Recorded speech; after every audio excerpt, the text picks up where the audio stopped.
So I've gained, or we're on live. I won't talk about my weight gain.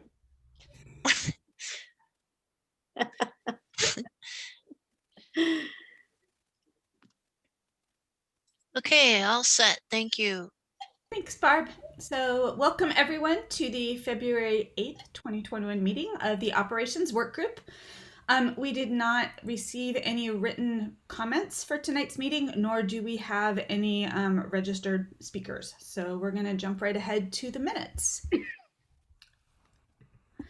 I move to approve the minutes from the Operations Work Group meeting dated September 14th, 2020. Can I get a second? Thanks, Ollie. All those in favor, raise your hand. Any opposed? All right.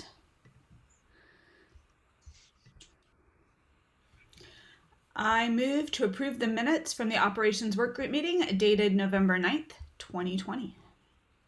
Second, Gloria. Thanks, Gloria. I'm sorry, Julia, I missed your advisory vote last time. Your advisory vote, Julia? Aye. All those in favor? All right, motion carries. Thanks, everybody.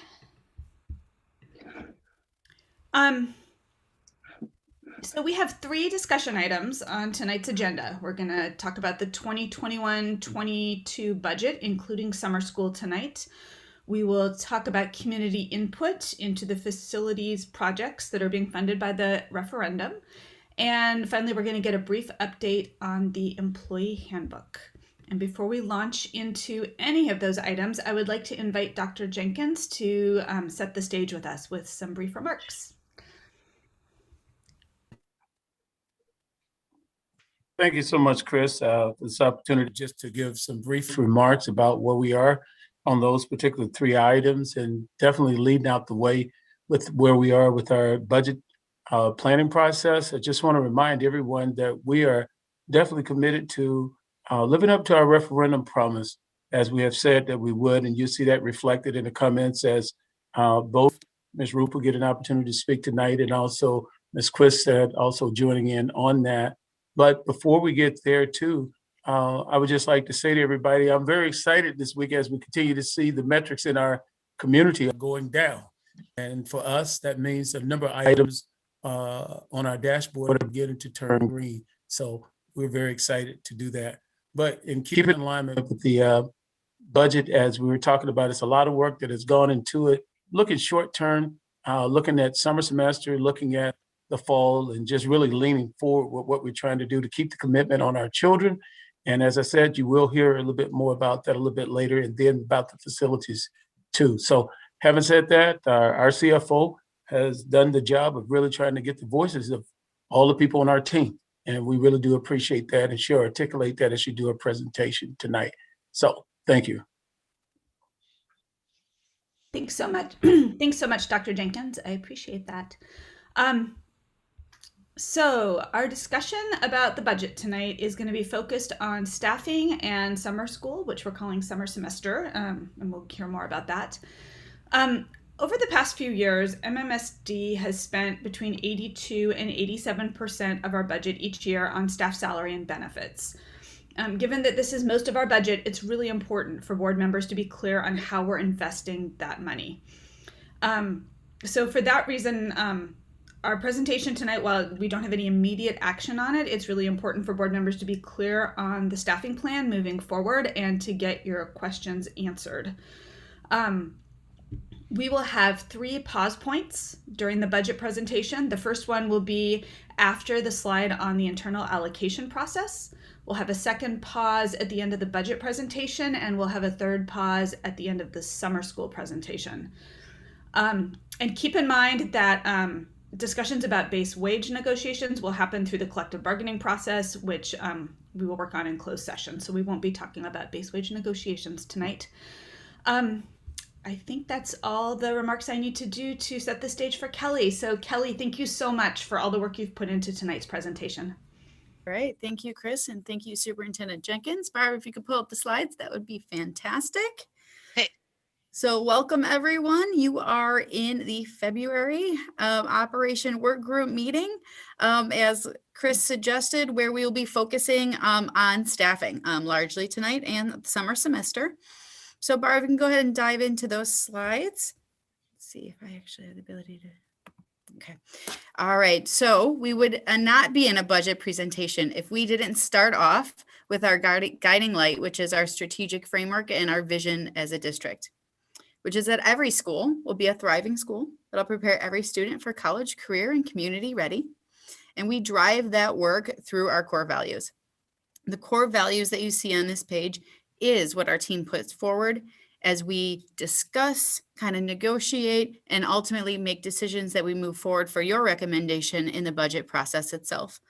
There's 3 goals of the strategic framework are focused on thriving students, thriving schools, and making sure that every African-American student excels in our school district. So I know you know all these. I know you know the goals, and I know you know the core values, but it's important that we say them out loud in the front of every meeting so that they're first and foremost in our mind when we make these important decision makings. The next slide is our educational equity policy. As Chris laid out for you, the vast majority of our budget is in our staffing plan. 82 to 87% of our entire budget is built into our staffing plan. And we'll be focusing on the school workbooks today. In the school workbooks themselves, almost $30 million gets distributed in the school workbook process. So this is first and foremost one of our key investments, our key pillar into our budget in any given year. So it's absolutely critical that we think through this allocation process through educational equity. And Lisa and I are going to do our best to highlight and pull out those areas where we've put equity forward as it relates to our investments in staff in this current year. And the next slide, Barb.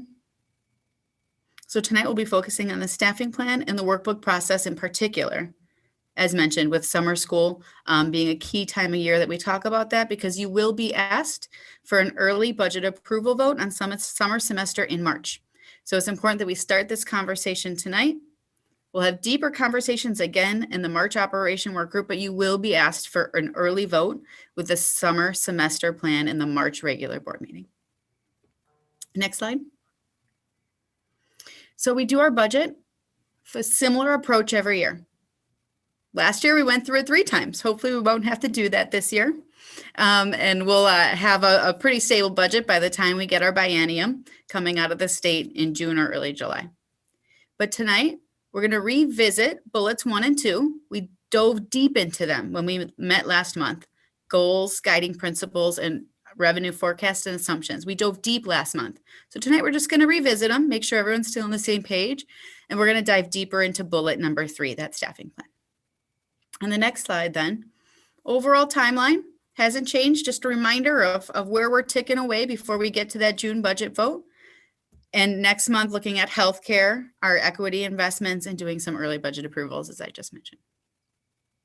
And the next slide then, Barb, this is the budget goals. We discussed these together when we met last month. When we met, we discussed them, and I largely saw support across our board members for these budget goals. So no changes have been made since the last time you saw them, with one exception. Since the last time we met, the state has confirmed the final base wage number. So if you look down in the blue on the bottom corner there, 1.23% is the maximum base wage allowed for contracts starting in July 1, such as us.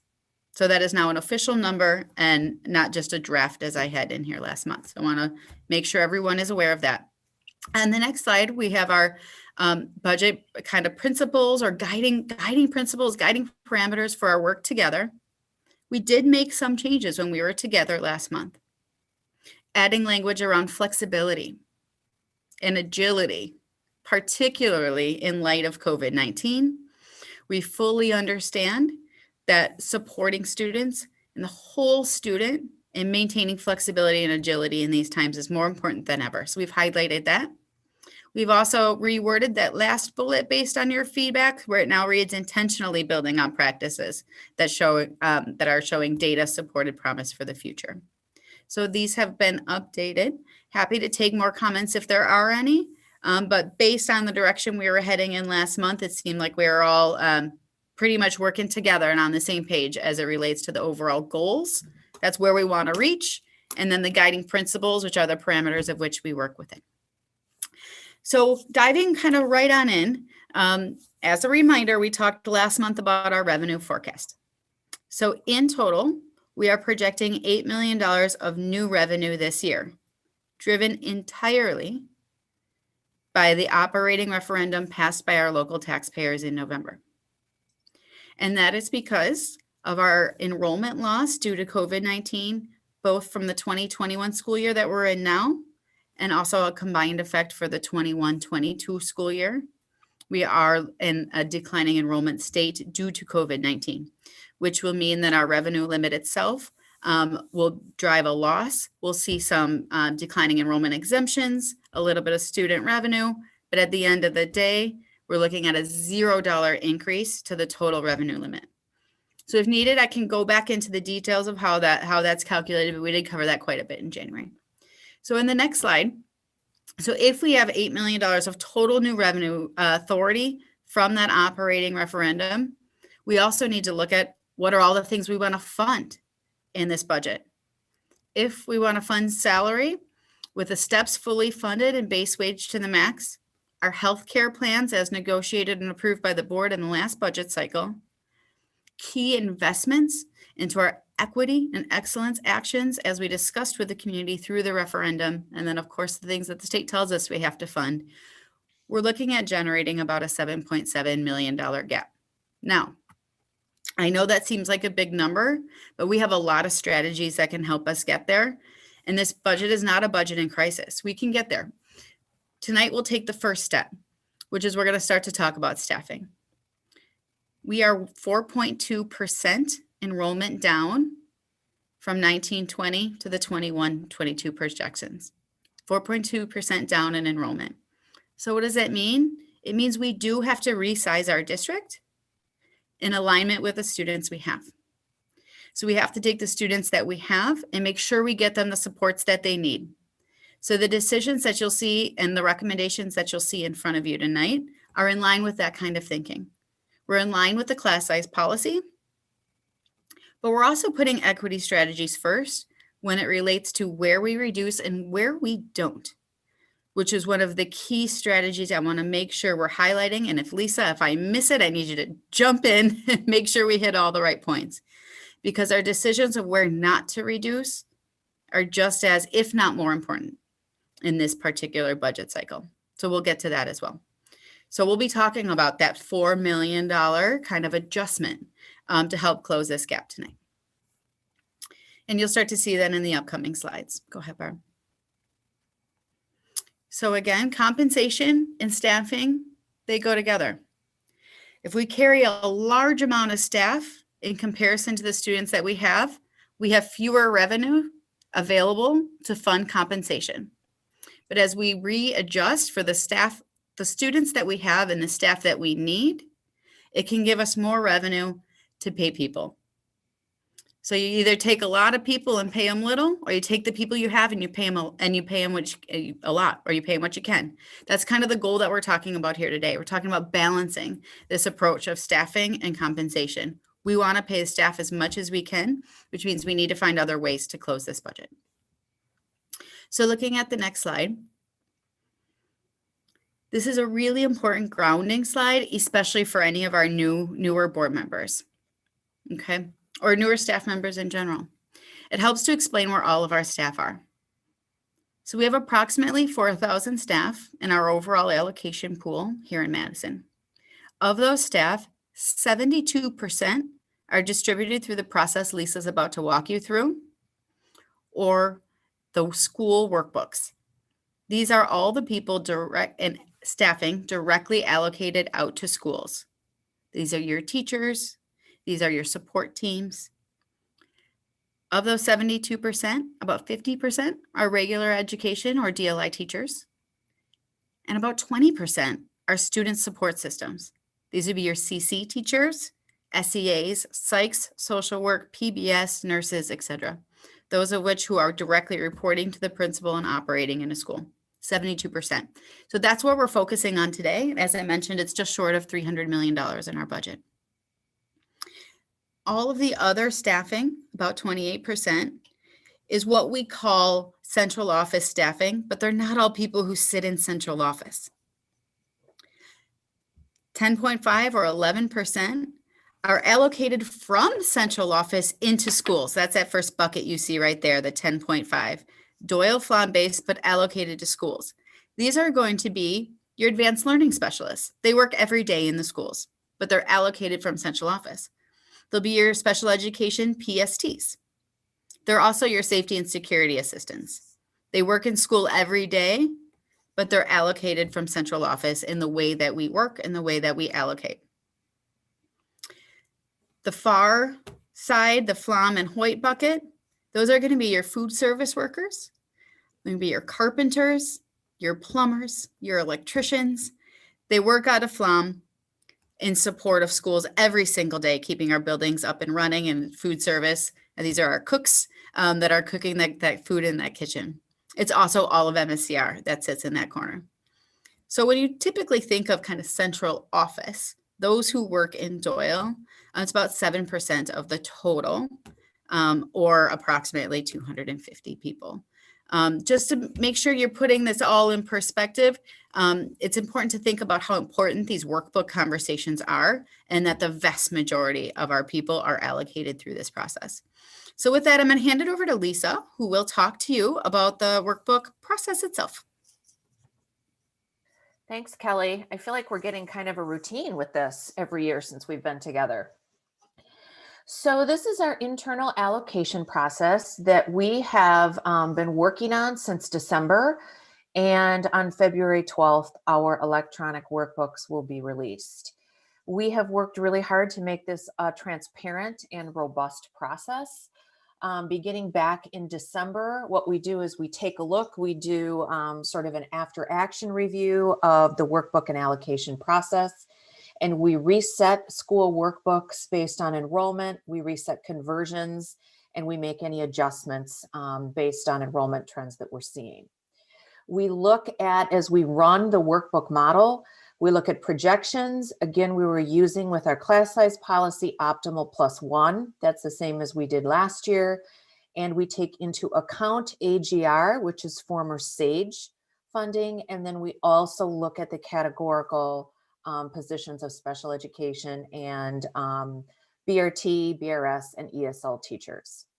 We take a look and we review what happens with the schools when all of those elements are moved into schools. And we actually look beyond just the formulas that are in that workbook model. We actually look and we check with our eyes. There's a human piece of this, and we look at year-to-year changes. We look at class sizes where they're on the bubble. We look at Title I funding and how schools are impacted. And we take a look at continuing program implementation and the cost and the staffing to run just a few of those programs that are listed there. Then what we do, and actually Kelly and I and the team have been, the last 2 weeks has been heavy work around review with teaching and learning, review with the chiefs, review with the superintendent, because all of the pieces have to come together and feel coherent for schools. So we're looking at February 12th as the release of the workbook.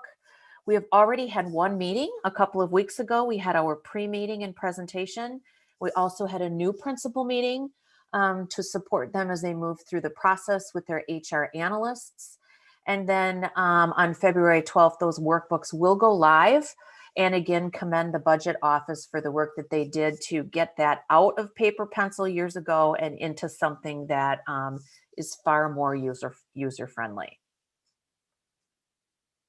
Next slide, please. So this is the board approved class size, has not changed since we last approved it. Again, we have maximum, optimum, and minimum sizes, as well as special subject classroom sizes. And just a reminder, I actually reminded principals of this a couple of weeks ago. These are not hard caps.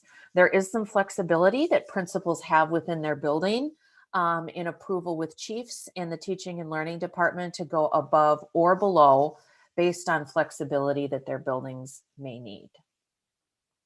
Next slide, please. Thank you, Lisa. Chris, I think this might be the time you want to pause. Do you want to go back to that process slide for us, Barb? 2 slides back, I think, right there. Is that right, Chris? You want to? Yeah, and we can talk about the class size policy as well at this point, since we've seen that slide. Thank you, Lisa. I appreciate your flexibility. Barb, could we take the slides down for just a minute so I can see everybody? And Nikki, I do see your hand. Just one thank you to the team for doing this. It's much more streamlined, much earlier than we normally see the budget. I really appreciate that. I know that's a lot of sacrifice on your part. And number 2, just curious, on custodians, are they out of Flum? Are they out of Doyle? Are they not in the mix? How does that work? Yeah, in that bucket, they're out of Flom, that far right hand blue box. Got it. That was my only question. Thank you. All right, you're welcome. Before we take questions from other folks, and I do want everybody to have a chance to ask their questions, Kelly, I'm wondering if you could talk a little bit more about the workbook reset that's happening this year and why it's kind of unique this year. Like, I know we didn't do a reset when we got our COVID enrollment numbers. And so Yeah. can you just explain a little bit more about how that process is working and how it impacts staffing decisions? Yeah, so I think it's important. Good point, Chris. It's really important for everyone to know that Lisa and I were in front of you in February of 2020 with a similar presentation, and we would have explained to you where our staffing all was and where it was going. And then about a month later, COVID-19 hit. Our workbook process is such that we released the allocation to schools in February of 2020, before anyone knew COVID-19, was going to hit, and certainly not the impact it was going to have. We did not pull allocations out of schools in September when we were down in enrollment. We may have moved some around. And we may have frozen some, as you all know. But the allocations themselves exist in the budget and exist today, still pointing to the schools as tied to the 1920 enrollment assumptions. So that matters because today we know more, right? Today we know where the kiddos are, where they are pointed to in September, the 3rd Friday in September. And we know where they're pointed to the 2nd Friday in January. So we have a lot more information. So when we go into the next phase of this conversation regarding kind of resizing for the students that we have, it's important to realize that we actually have 2 budget years that we're making up from. The 2021 cycle, where the enrollment was down, and the 21-22 projections that are based on what we know today. So in a lot of ways, we're resetting for 2 school years. We could have reduced staff entirely and cut them out of our budget in September. Now, we didn't do that because there's still a lot more of the year to go to know. We didn't know if we were coming back in person and when. So we froze some positions. We didn't reduce them. And so it's an important distinction really to be made when we start to move into the next part of this conversation. Chris, I hope that's helpful.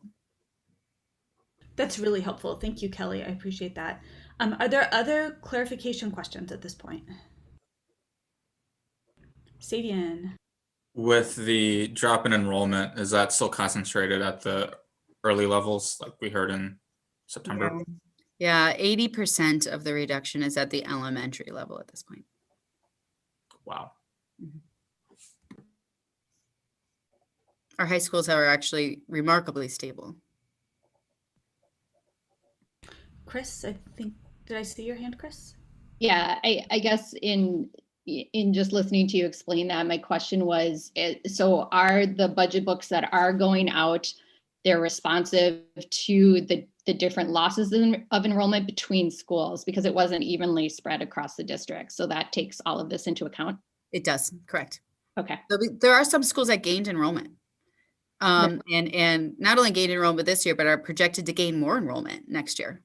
So we do sort of have a barbell effect across the district. We have some schools that are really gaining students, and then some schools that are hit really, really hard.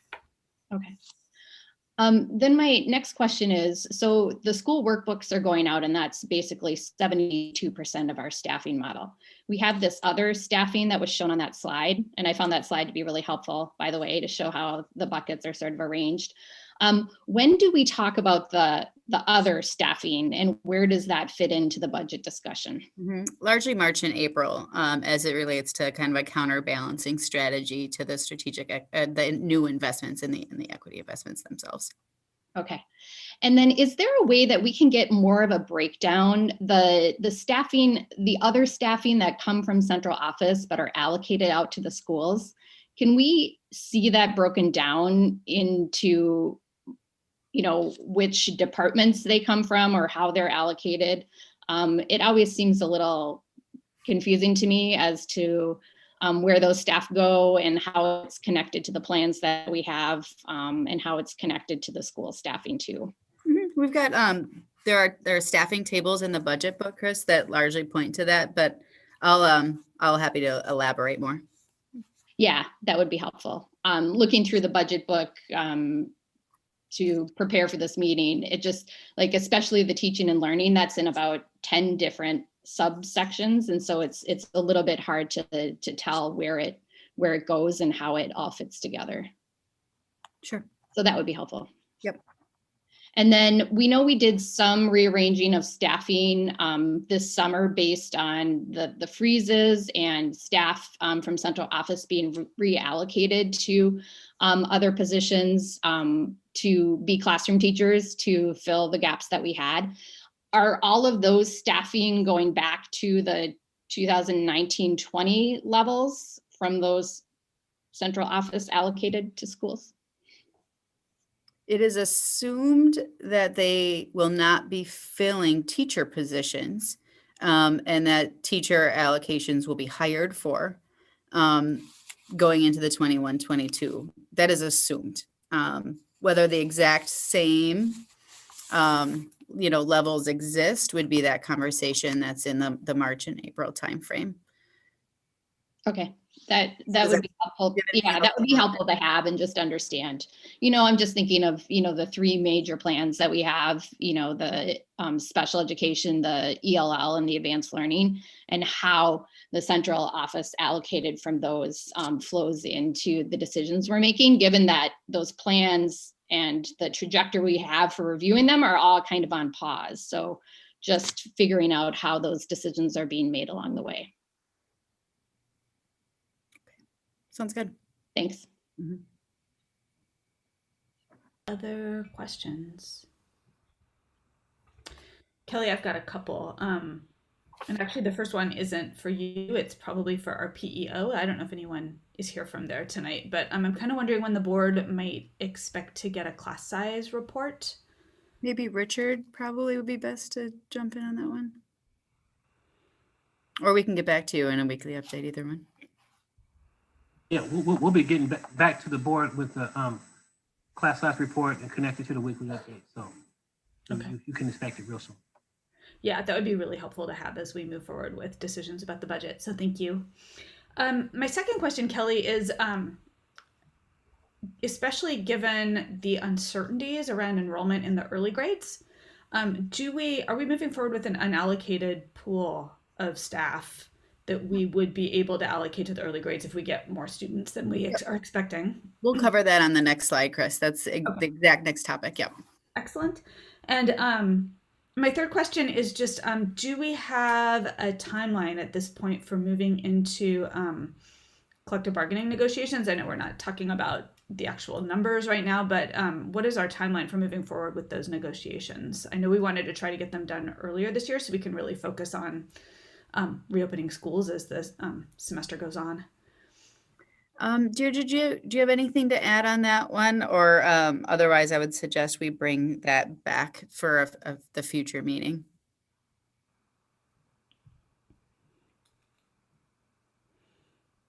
Hey, Kelly, I think we can bring it back. We don't have a specific date set yet, but I know there have been some initial check-ins behind the scenes. So I think we can bring it back to the group when we know a little more. All right, thank you.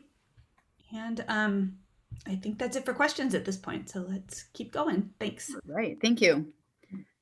All right, so we will move into the projected staffing levels. So as Barb pulls up that slide, as a reminder, what Lisa just told you when she walked through that process was that the workbooks will go out right there. You see it February 12th. So that's this coming Friday. So a lot of work has already been done. It's sort of a confirming exercise. We've been through the cabinet superintendent teaching and learning side of the work. So Barb, if you can go 2 slides forward for me, then there you go, right there. So we are down, as I mentioned, 4.2% in enrollment from the 1920 to the 21-22 year projection. However, our staffing projection itself is down 1.8% as it relates to the school workbooks. So what we're kind of here to tell you is that we aimed for stability in schools, and we aimed for kind of continued support structures for students. And you'll see that in the upcoming slides. So while we did reduce at the elementary level in your kind of general ed categories as it relates to the class size, we could have reduced a lot more. The reason why we didn't is because we want to maintain stability in schools, and we want to give schools flexibility to be able to move some of the staff around, not entirely knowing what the rules and regulations are going to look like in the fall, right? They change weekly at this point. So while we are down in allocation, we're really only down really what's less than 1 point FTE on average at the elementary school. Down less than 10 at the middle, and really incredibly stable at the high school level. To show you that this is, while we're down, really still stable at the school level as it relates to the students we have and the supports they need, we added those staff ratios at the bottom. So you can see that we've been incredibly stable as it relates to the student to staff ratios at elementary, middle, and high over the last 3 years, and next year included. Even just a slight bit down in the staff to student ratios with what we're walking into for the 21-22 year. So you'll see that we actually left quite a bit of staff in.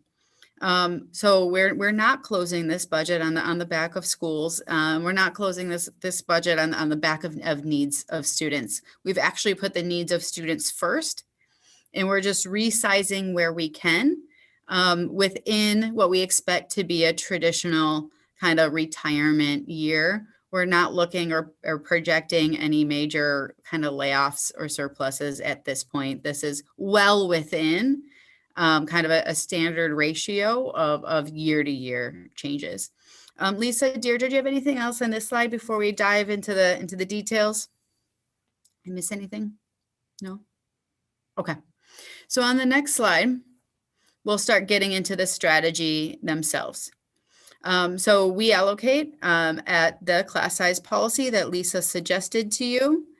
And we work on the 2 ends of the spectrum, trying to minimize per our budget goals together, minimize the number of classes that are below the class size policy, so less than 15 to 1 teacher ratios. We also aim to minimize anything above the maximum class sizes. Anything that's in the minimum or maximum at this point in time remains on a watch list, meaning we watch what happens with enrollment, we add where we need to, or in the worst case in September, we might pull a teacher and move them to a new location. But a lot of really great things happening at the elementary level that we want to make sure we highlight, including the full day 4K rollout. So Lisa, if you want to kind of talk to the board and everyone about the exciting full day 4K built into the workbook that goes on Friday. that would be great. Oh, I get to talk about that, Kelly. Thank you for handing me that one. Yes, we have 6 sections of full day 4K. We have some sections in Spanish and some in English, and we are very excited about that. Colleen is currently working on enrollment. She is working on hearing a lot of voices from our 4K teachers. So we are very excited to see full day programs at, now keep me honest, Kelly, Leopold, Mendota, Sandburg, and I think that's it. that's it. That's right. 2, 2, and 2 at those schools. So really excited about that and can't wait to share more with you about that as well. Anything else, Kelly, you need me to go into here? No, I think let's go on to Okay. middle and high school. Okay. So an overall general allocation standpoint, on the next slide, you got your secondary schools. Continuing to staff at the middle school at about 23 per section. And what we're really excited about at the middle school level is the daily world language instruction for their 7th and 8th graders. This was a goal that we heard from our feedback from our community when we started to talk about the referendum. Our middle school parents were looking for access to daily world language because it opens up opportunities in high school and opens up opportunities for credit and secondary and college experiences. So I'm really excited that this workbook process is such that every school, every middle school will have daily world language instruction at 7th and 8th grade, with the exception of Badger Rock because they have a waiver from you, the board, for doing that. But Badger Rock has added an AVID coordinator for the very first time, also in line with their board approved plan. So a lot of exciting things as far as where we've been wanting to move our middle schoolers in the overall instruction. Lisa, anything else on middle school at this time?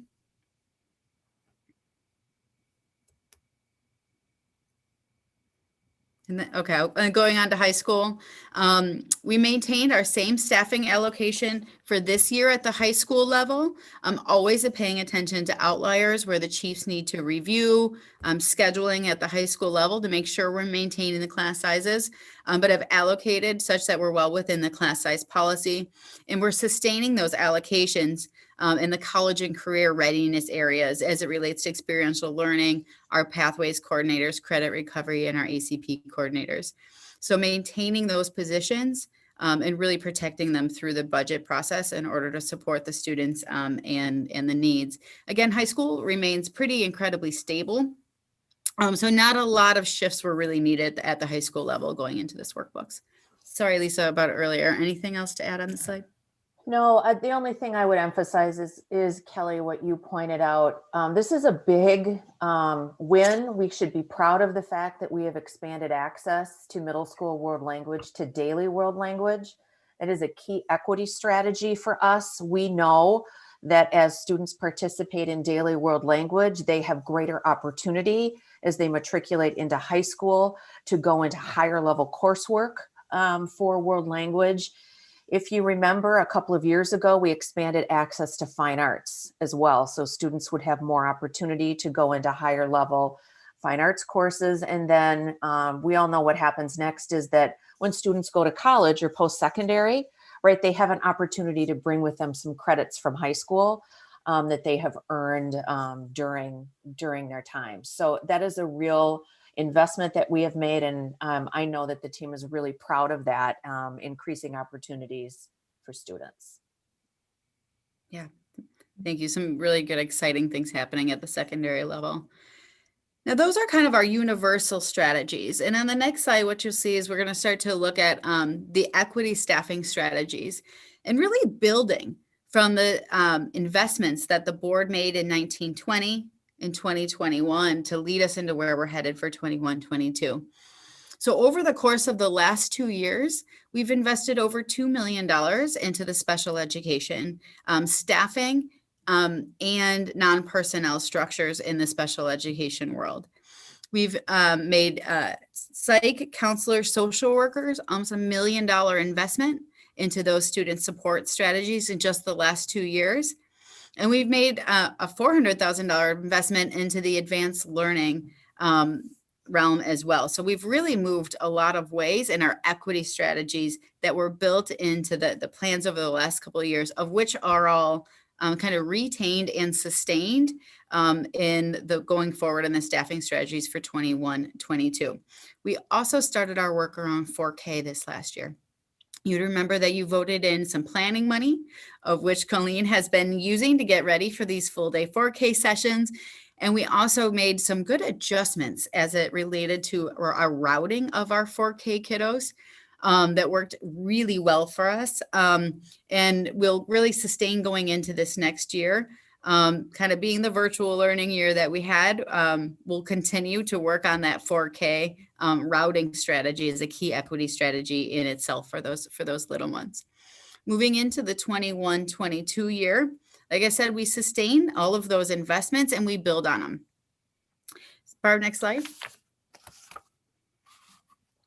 Lisa mentioned the full day 4K investments that are built into the projections using the referendum money.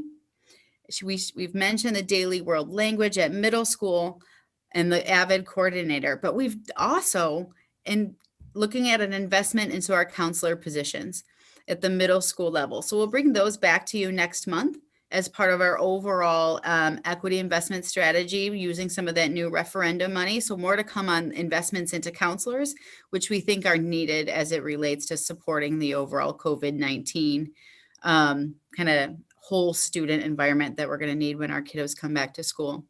But above and beyond that, what we've really done is focused on retaining all of those student support structures.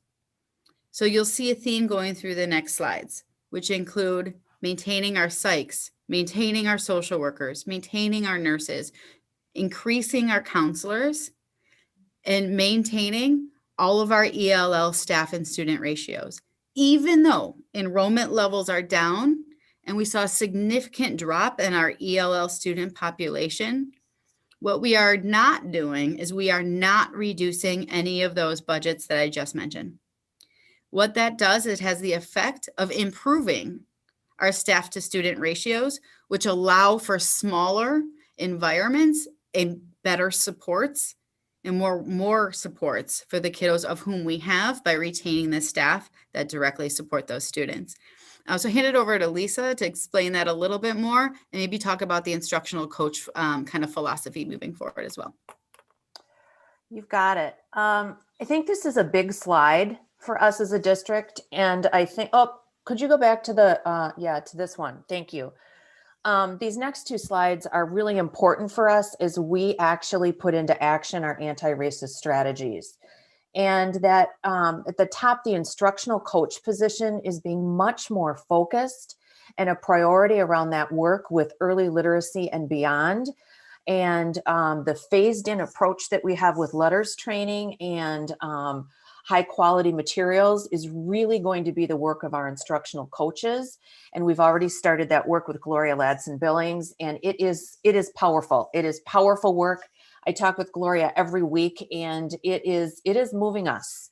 It is moving us in terms of how we think about what children can do, the potential that they have, and the wonderful qualities that they bring to our classrooms every day, and how having all of our children as readers gives them all of the chances and opportunities that they need to be productive citizens. So this is a big slide. Full day 4K, continuing the investment in our coaches. We have improved the staffing ratios, which we're going to talk about in the next slide. And then that daily world language. This is really something that the board can be proud of. These are concrete actions that we have taken to really make a difference for our students. And on the next slide, what Kelly has prompted me to talk about are the more specific ways and categorical areas that we are leaning into this support. So as Kelly talked a little bit earlier around supplemental staffing for ELLs, this allocation process that we used really tested us, and it was a really, it was a deep conversation that we all had in the budget office about the needs of students and the right decisions to make. We are down about 700 English language learners in the district. Had we run that same old formula right? If we had ran the same formula with the same ratios, you would have had a lot of FTE dropout. That could have been done and over with, right? The technical side could have been done. But we paused, we waited, and we asked ourselves the question about if we're really an anti-racist district, if we really want to support these children who have been disproportionately impacted and need more social and emotional wraparound and support and language support. We went back and we ran it again. We ran the formula again, right? They can only take you so far. You really have to have the conversation about this. So we reran it at a different ratio and put over the amount of staffing back into classrooms that we had last year. So we can up our communication with families, so that we can really get to know these children, so that we can really help them with the social and emotional needs that they're going to have when they come back in. So that is something that we feel really good about. We have a little in reserve. We always have a little in reserve for unallocated, but we really front loaded this to support our students who need the support the most. So we talk about formulas, we talk about all the technical work that goes into the workbook. This was a real anti-racist strategy that we really feel strongly about. And I'm so happy that really this came out in our budget process this year and we're able to talk about that. BRS allocation, boy, we have all heard that there has been such a great need for translation, right, during this virtual learning time and different kinds of communication. Our BRS staff know our families in many cases more than even the principals or the teachers know them. So we feel really good that we were able to really, as I said, front load that supplemental staffing based on student need. We're just really excited that students will have that additional support.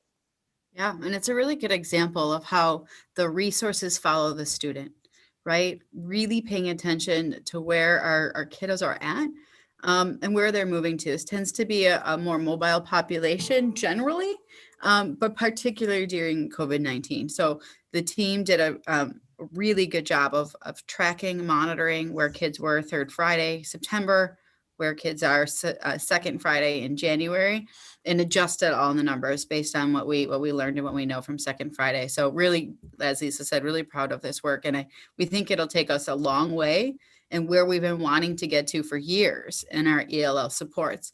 Now, as kids start to come back, the goals in the budget will be to maintain this level of ratio in this allocation. But we'll have to continuing to support the kiddos as those numbers do hopefully grow back to where they were just 2 years ago. The next slide is our special education slide. Similar philosophy, which is we're down just a little bit in our special education counts for our second Friday counts, but we're not going to reduce the allocation in this side of the house. We're going to maintain the allocation that we have, follow the students through our weighted student formulas, and adjust with the students, allowing for what is a 4 to 15 student cushion.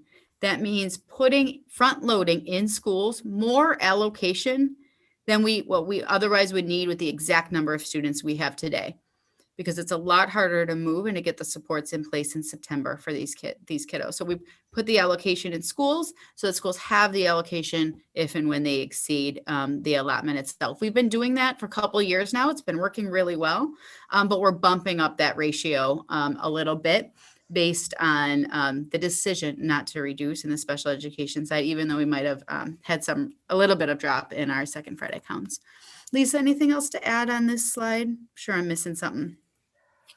No, Kelly, thank you. The only piece that I'm thinking about is, last year when we implemented the weighted student formula, we filled every CC vacancy we had before the school year started. So the weighted formula allowed us to get our high quality staff in place early to promote stability in schools. And then I just wanted to, again, acknowledge and thank the board for continuing to support and fund the transition planning project.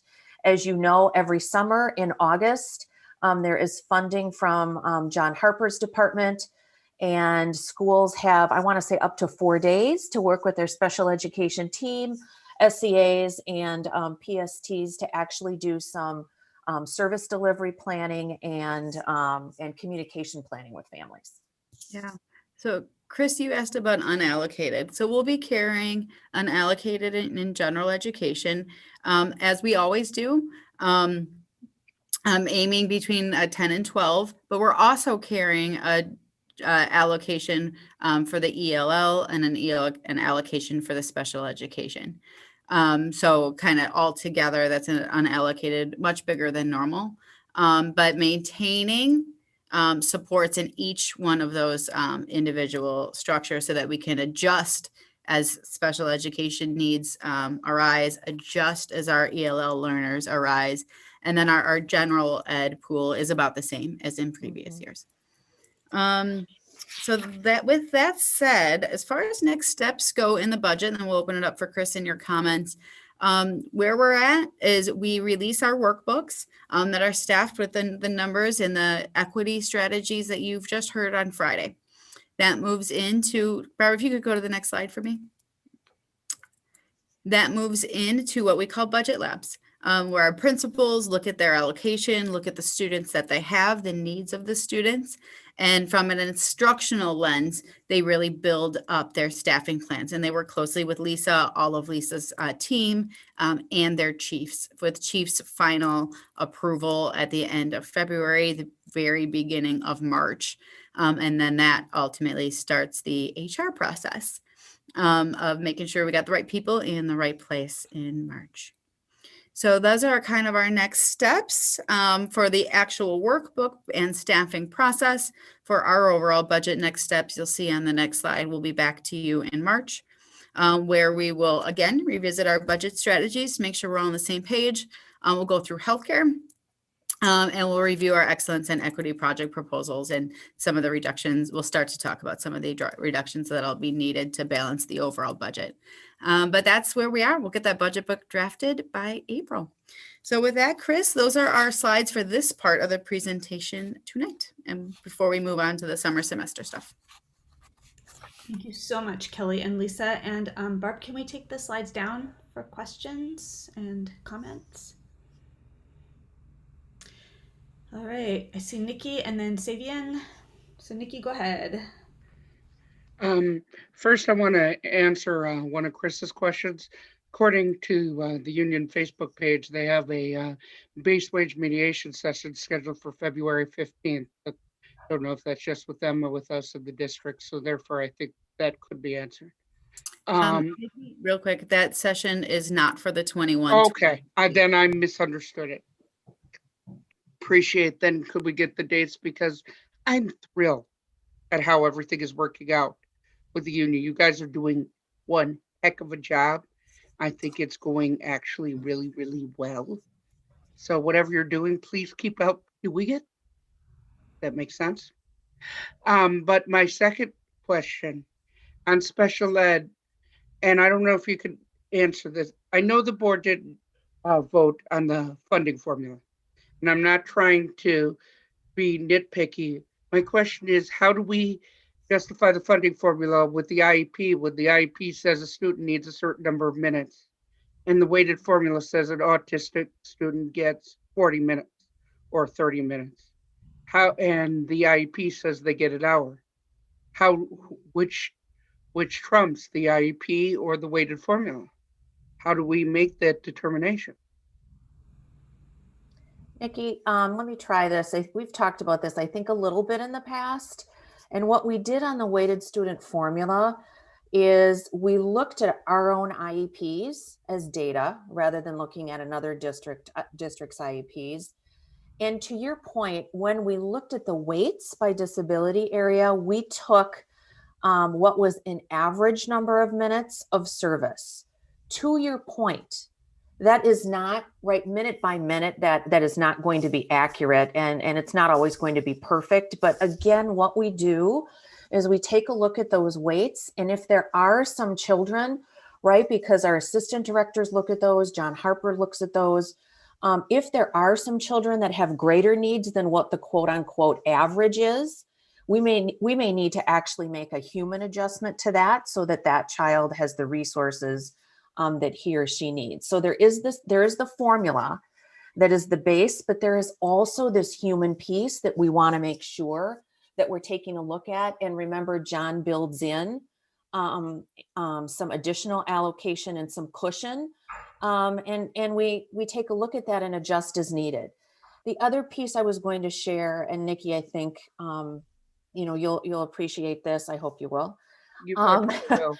You This know is me well one enough. point in time, right? This workbook is one point in time, and it is very early.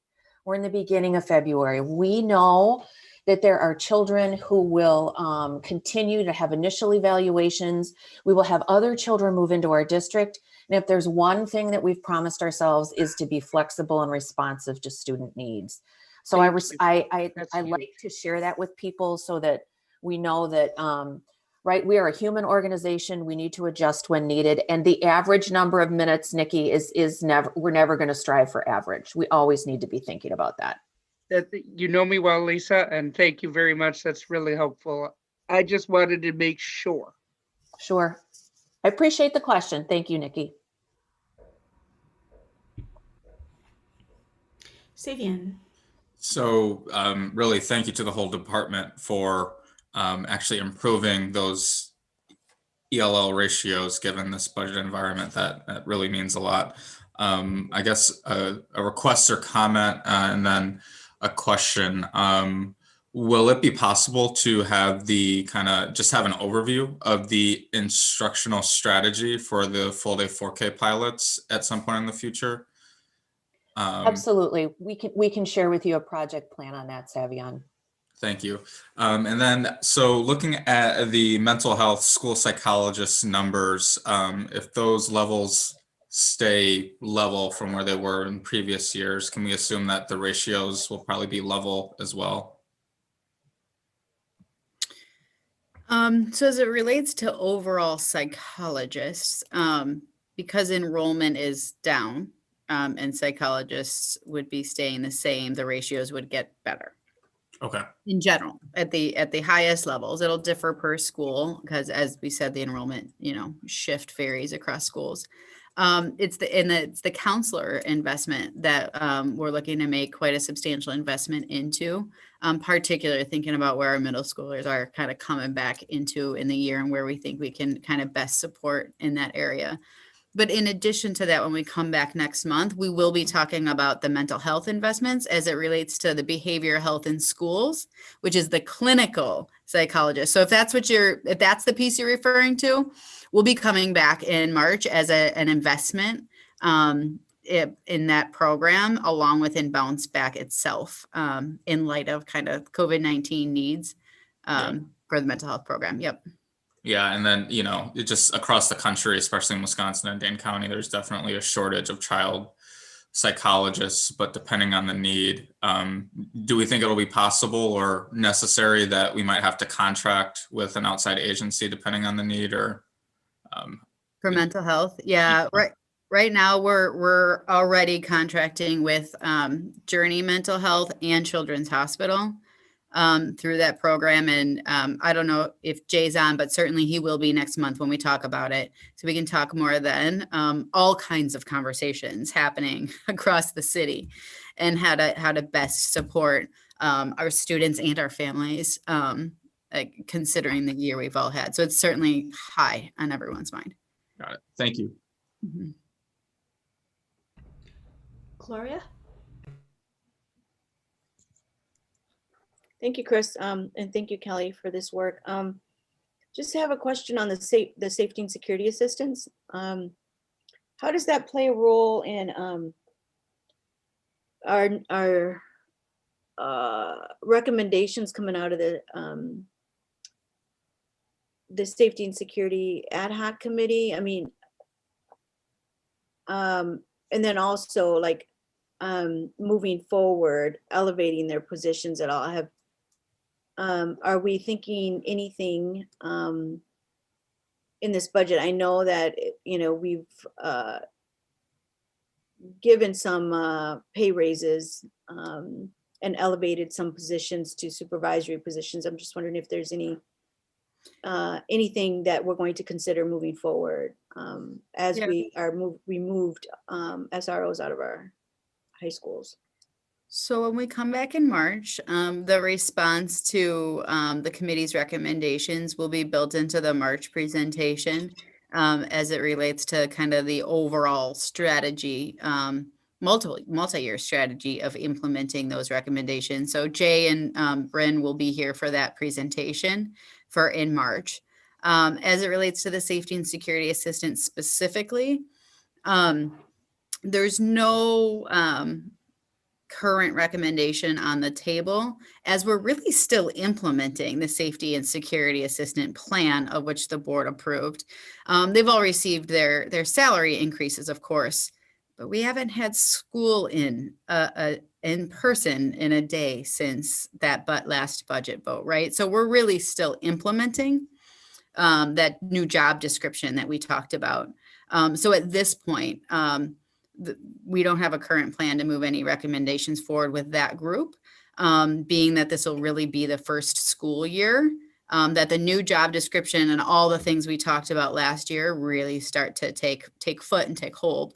And so we'll be kind of moving through that plan in upcoming years. But the overall response to those recommendations will come in March. Okay, thank you. Ollie? Yeah, I want to first say that it's exciting to know that we're going to work with a singular budget this year versus our multiple upon multiple budgets last year. So I already feel really relaxed. I'm like, whoo, this spring reading is going to be super chill. So I'm excited to go into this process and grateful for our community support in passing the referendum, because I think what we're talking about in terms of coming up short would be deeply exacerbated had our community not stepped up to support public education this past November. So thanks, y'all. I want to emphasize full day 4K. I am so incredibly excited by this, not because of just the 6 sections and the 3 schools that we're going to have it at next year, but also because of what it means for 10 years from now. And I think that is also true for the middle school expansion on daily language, right?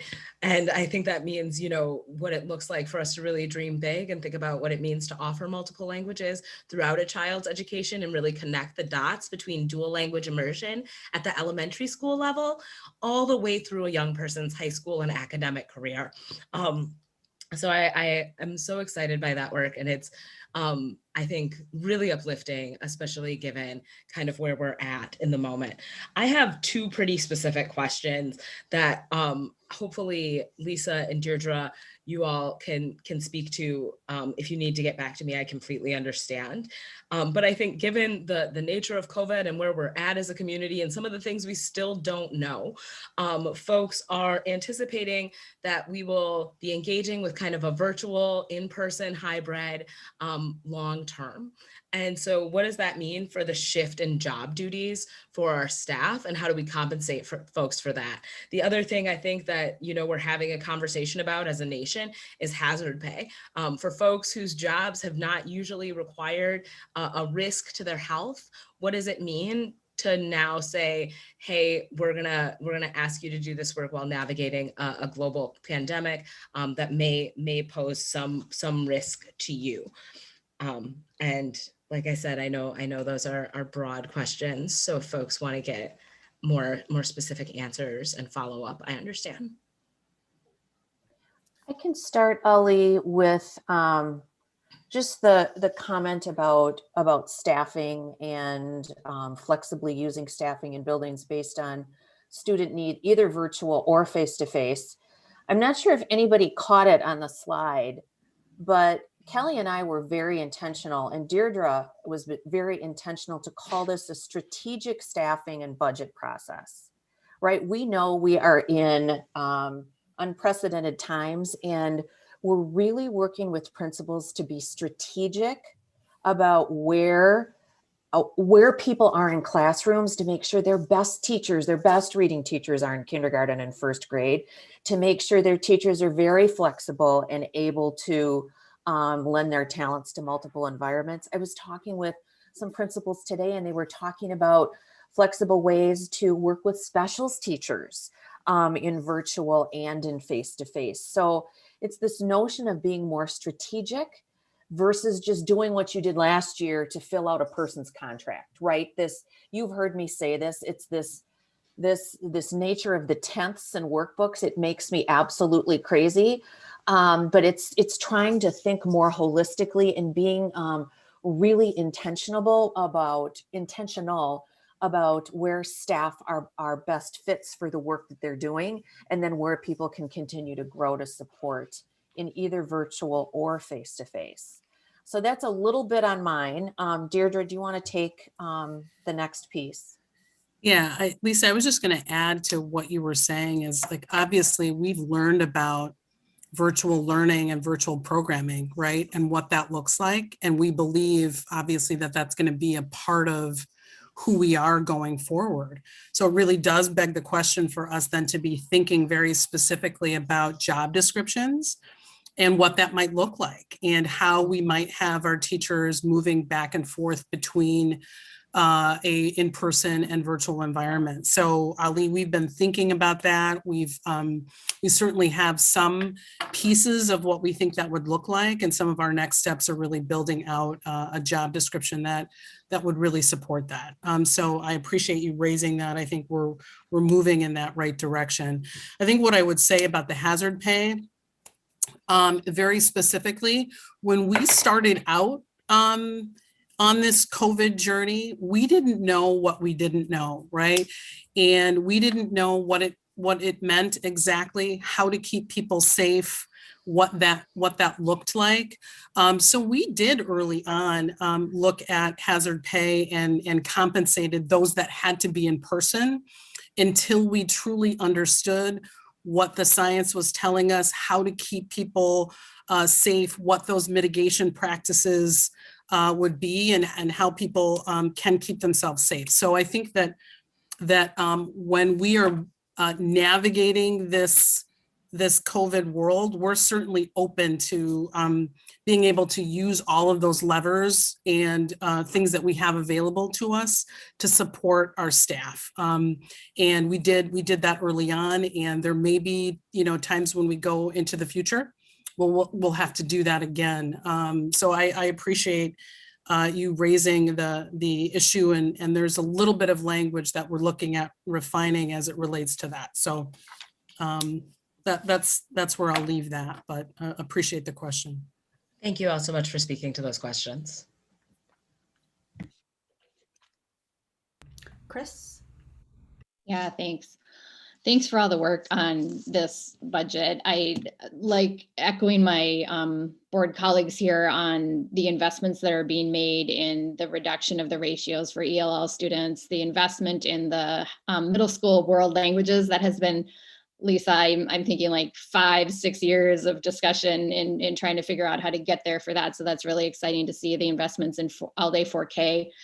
I would like to just ask a question about the counselors. So very excited to see the investment in counselors at the middle school level.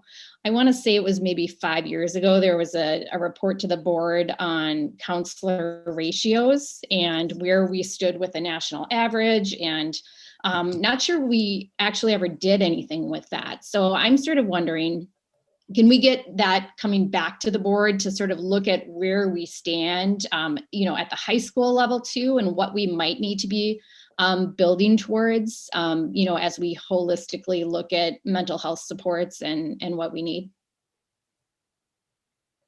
Kelly, that will be coming forth in the next operational work group. We'll talk about those investments and clear anti-racist strategies and give you the information, exactly the information you're talking about, Yep. Chris, the next time we meet. Okay. Yep. That sounds great. And then just in talking about the strategic budget and trying to maintain the flexibility that we need this year to adjust, and thinking about, building off what Ali said about needing to adjust to a virtual learning environment that may be with us for a while. And we may even take parts of it and continue to build on that as an option for students. Do we need an investment in upfront in the ability to do that, like to work towards that, just not testing. Like we have maybe one technology person who's in charge of all of technology. Like, do we need more people working on this part to really think and build creatively what we're able to do virtually? Chris, that is a really good question. I think that we will continue to talk about as we talk about our equity investments moving forward, as you know, Carlton works with the team, Dr. Jenkins works with the team to set up central office, right, for the future. We want to be sure our organization is responsive to what we have been through and the places that we want to go, and certainly have been looking at where, right, things might need to shift or be adjusted based on the obligations that we have to learn from what we've been through. But I will, Dr. Jenkins, is there anything that you would add to that? I think I may have spoken too soon here, and I want to let you No, speak. actually, you didn't. In terms of just leaning forward, we're having to think long-term, as well as where we are and how we go through it and how we're going to be prepared on the other end. And so, yes, we're having some of those conversations. I've talked to you guys about like a stop-do list, repurposing. We're thinking about that right now because I do believe the appetite will never go back to just straight traditional school as we once knew it. We're going to have some other options for our families. Simple as that. And so the virtual world, I believe, is here to stay, and we are looking ahead, thinking about what's the capacity to really support and sustain those efforts. And Chris, you went right there on both sides of it. The leadership capacity on one end, and then also the technical side of it that we have to be able to support all of the district. Yeah, so that's where we're headed. And we're having those discussions right now. We're going to come back to the board with some of those discussions in March, specifically of how we're looking at that. All right, thank you. Julia, did you have any comments or questions?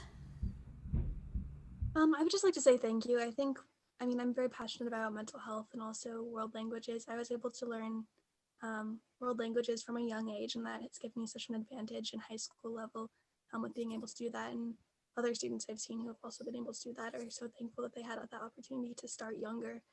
I think that just gives such a huge advantage, especially with the subject. So thank you so much for that. And then also I'm looking forward to learning more about mental health investments, especially at the next meeting, because I think that's something I definitely focus on. So thank you guys. Thanks, Julia. So I've just got a couple questions to close us out. I would actually like to dive a little bit deeper into the questions about instructional models as we move forward with the need to provide both virtual learning and move back into like hybrid or face-to-face learning. I've heard concern from parents about the possibility of a concurrent learning model where kids are still on screens in classrooms. And I'm wondering if our budgeting for the coming school year provides us with the flexibility to look at instructional models where either we have the technology in classrooms that concurrent learning doesn't require that people be on devices, or that we're actually looking at having some classrooms be virtual classrooms and some classrooms be in-person classrooms. I'm wondering if there's been some thought put into that, given the parental concern I'm hearing around concurrent instruction and screen time for their kids. So I have a couple other questions, but I'll start with that. Yeah, Chris, thank you.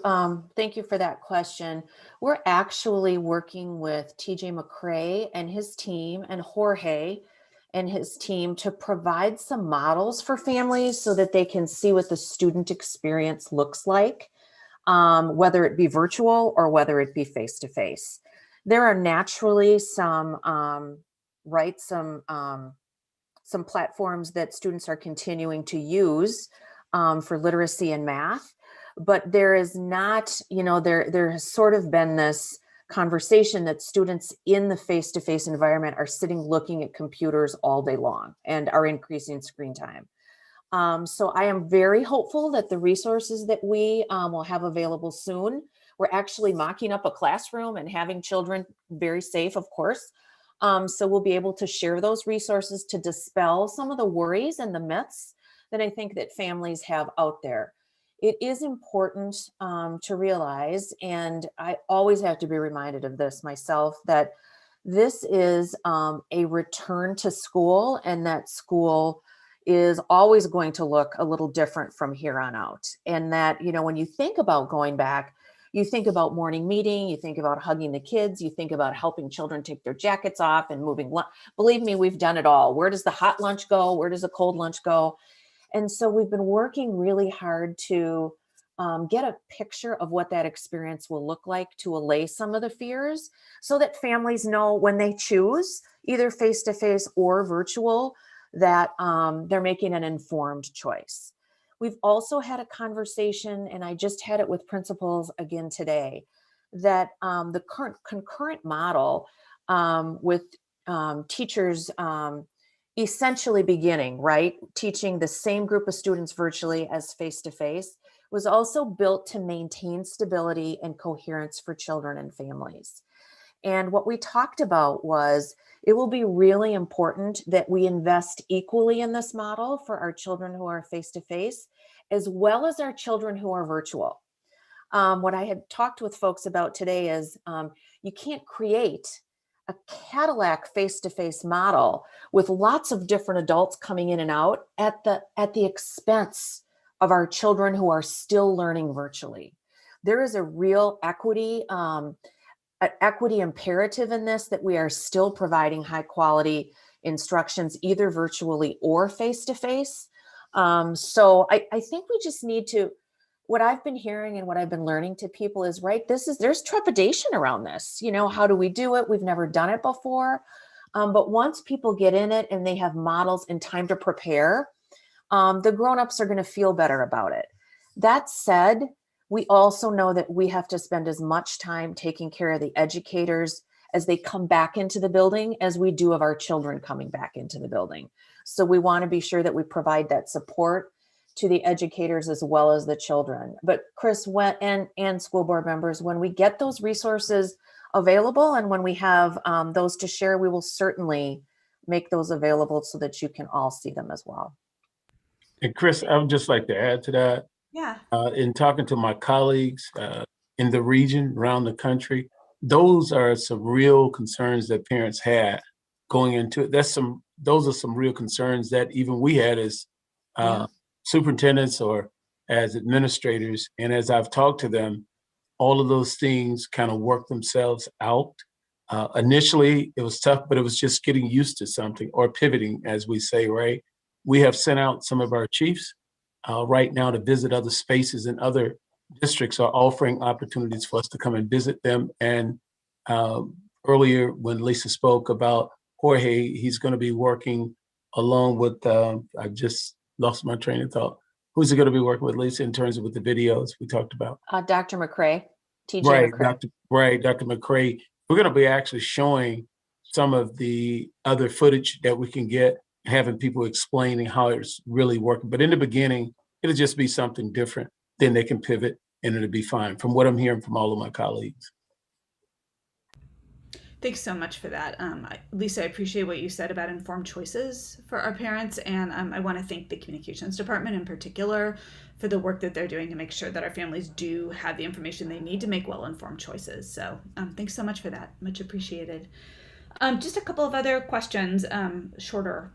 The first one is about staffing at particularly the elementary level, where Kelly, you mentioned that we'd be losing roughly 1 FTE per school. And as we know, that FTE, you know, it's not going to be like second grade lost an FTE in terms of kids. Like, the number of kids we lose is possibly going to be spread across multiple grades at different schools. So it would just be helpful to hear a little bit about how we're giving schools flexibility to be able to figure out how to do allocations at the school level when enrollment losses probably aren't even and pretty and tidy and easy to work with.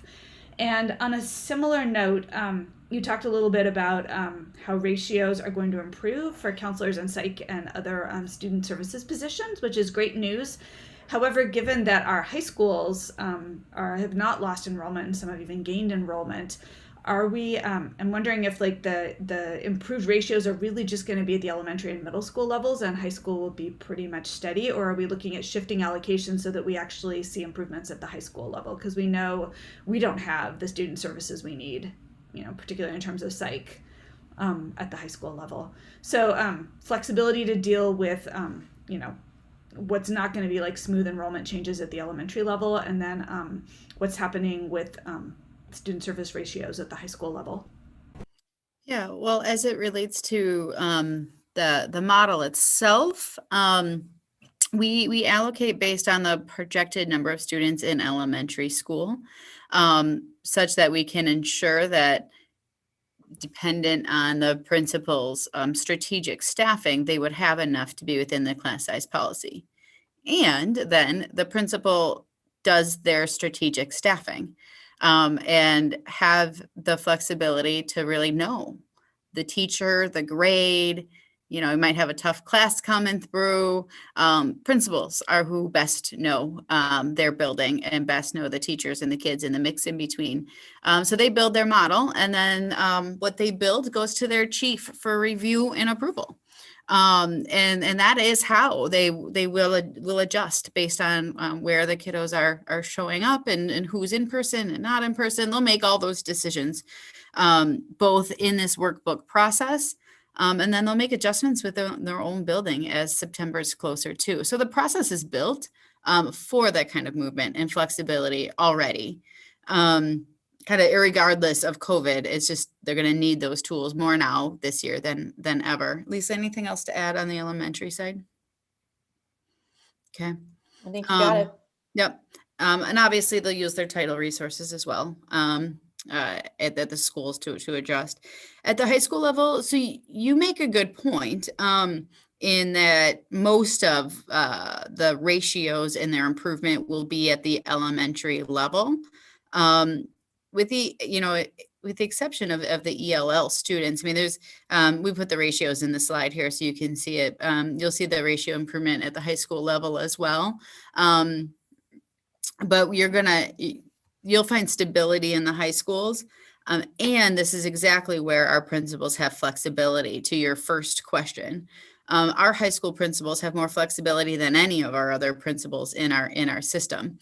And they have the ability to flex back and forth each year between psych, kind of social work, your PBS coach.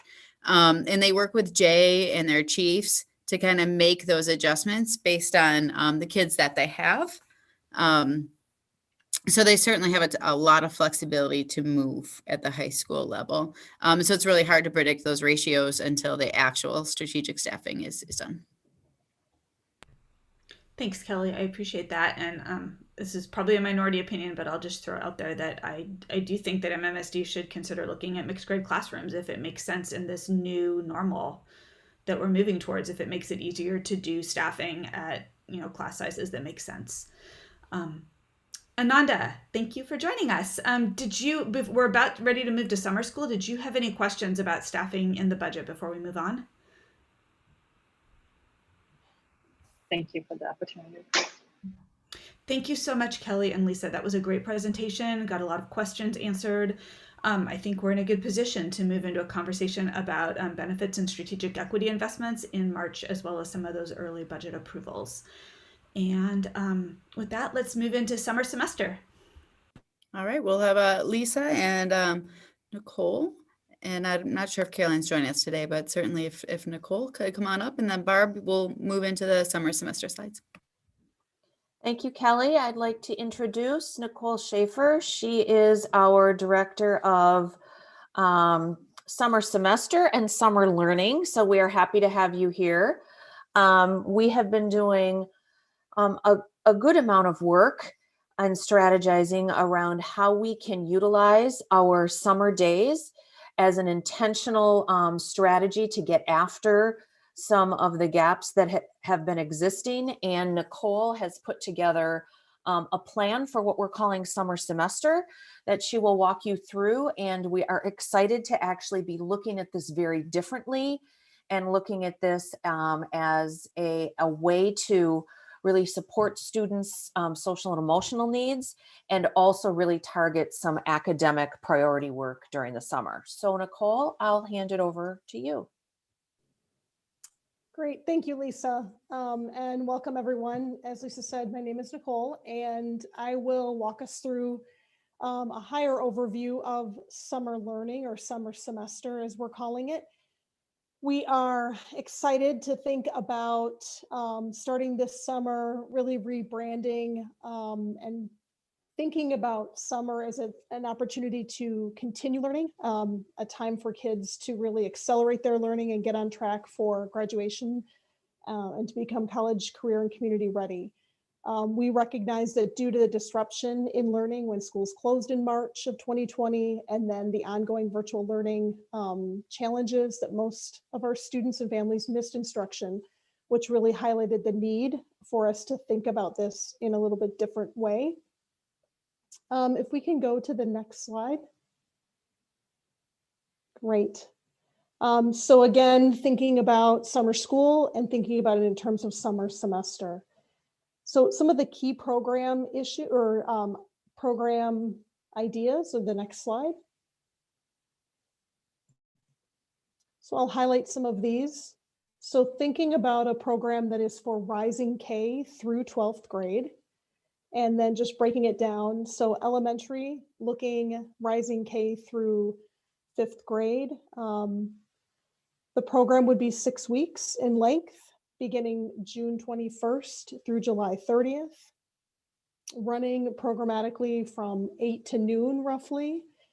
And obviously, if allowable, we would be in person with a focus really on the science of reading, as well as math instruction with some social emotional supports, and then offering that afternoon programming through MSCR for the majority of our students or who are opting for that full day program.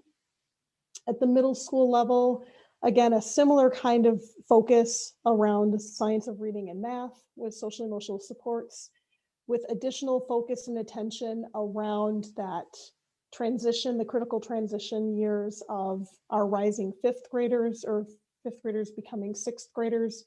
We have a pretty strong curriculum that we began last year and we've used in previous years to really focus on the transition topics that lots of middle schoolers have questions about. And so we try to capitalize on that with students who are in summer programming as well. High school, we would be looking predominantly at a virtual learning model, and we would be looking at predominantly credit recovery with some limited first-time credit options.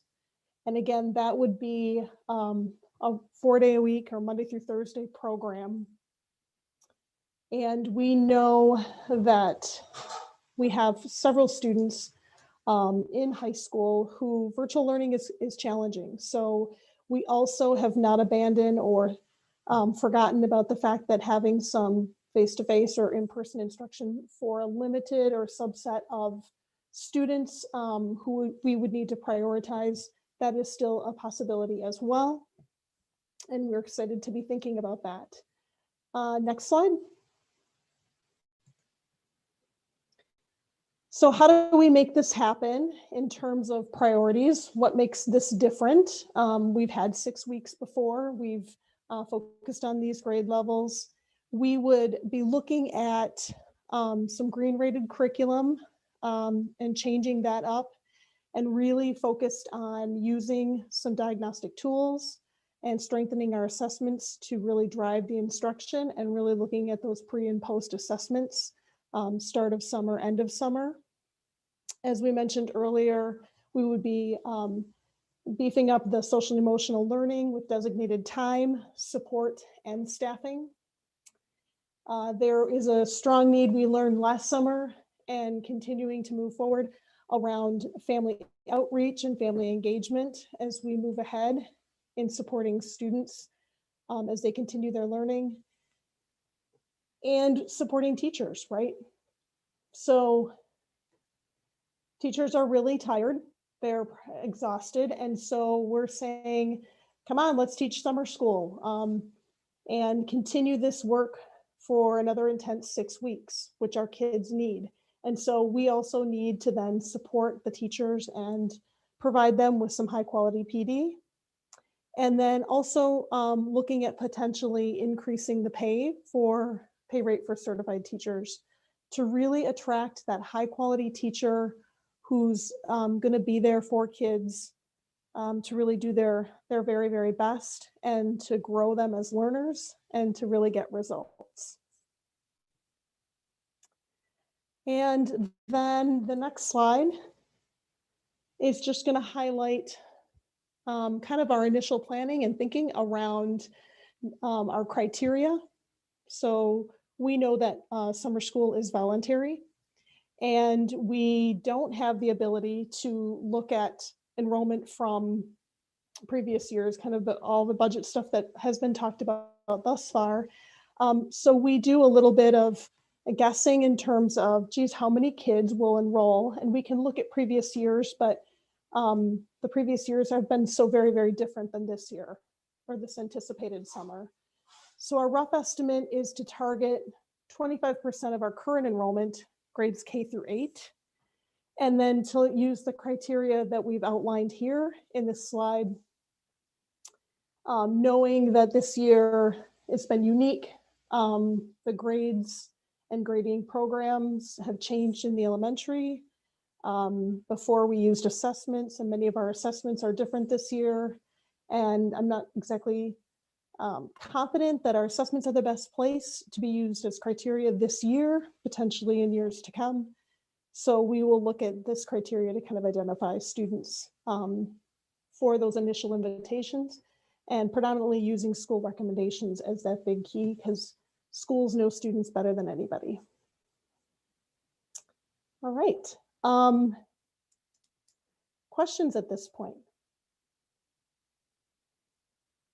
Barb, can we take down the slides to do questions, please? Thank you. Nikki, I see your hand. Go ahead, Nikki. One comment, one question. I'm loving the focus on social and emotional learning. I think especially in middle school, summer or not, this is absolutely essential, and I'm really thrilled to see it. That's my comment. My question is, every year, and I don't want to sound like a broken record asking all these special ed questions, it's just relevant for this issue. Namely that every year students with special needs argue for extended school year. And almost every year, Madison has a high rate of rejection of students who want to take ESY, extended school year, and are denied. Is there a way under this that we would be able to take more students under this model? Because some are seriously regressing, yet being told that since they made progress, now they no longer qualify anymore for that, even though they need the constant repetition. So what I can say for sure, Nikki, is that school-based teams have been reviewing individual education plans, and knew this year, due to COVID and due to exactly what you were mentioning about loss of learning, that there is in progress now and could potentially be extended through summer, that notion of needing of additional resources and services, and that would be written into the IEP. And so I've been working closely with John Harper's office in terms of trying to get really targeted that particular support that you just named. I really appreciate that, because with COVID, any kid could end up with falling behind learning wise, because this is a lot of trauma and a lot of things to deal with, and not everyone learns the best virtually. Thank you. Other questions? Chris? Yeah, my question was around the decision to do virtual for the high schools. And I'm wondering, is that tied to the construction that's going to be starting at our high schools with the referendum, or what is that decision tied to?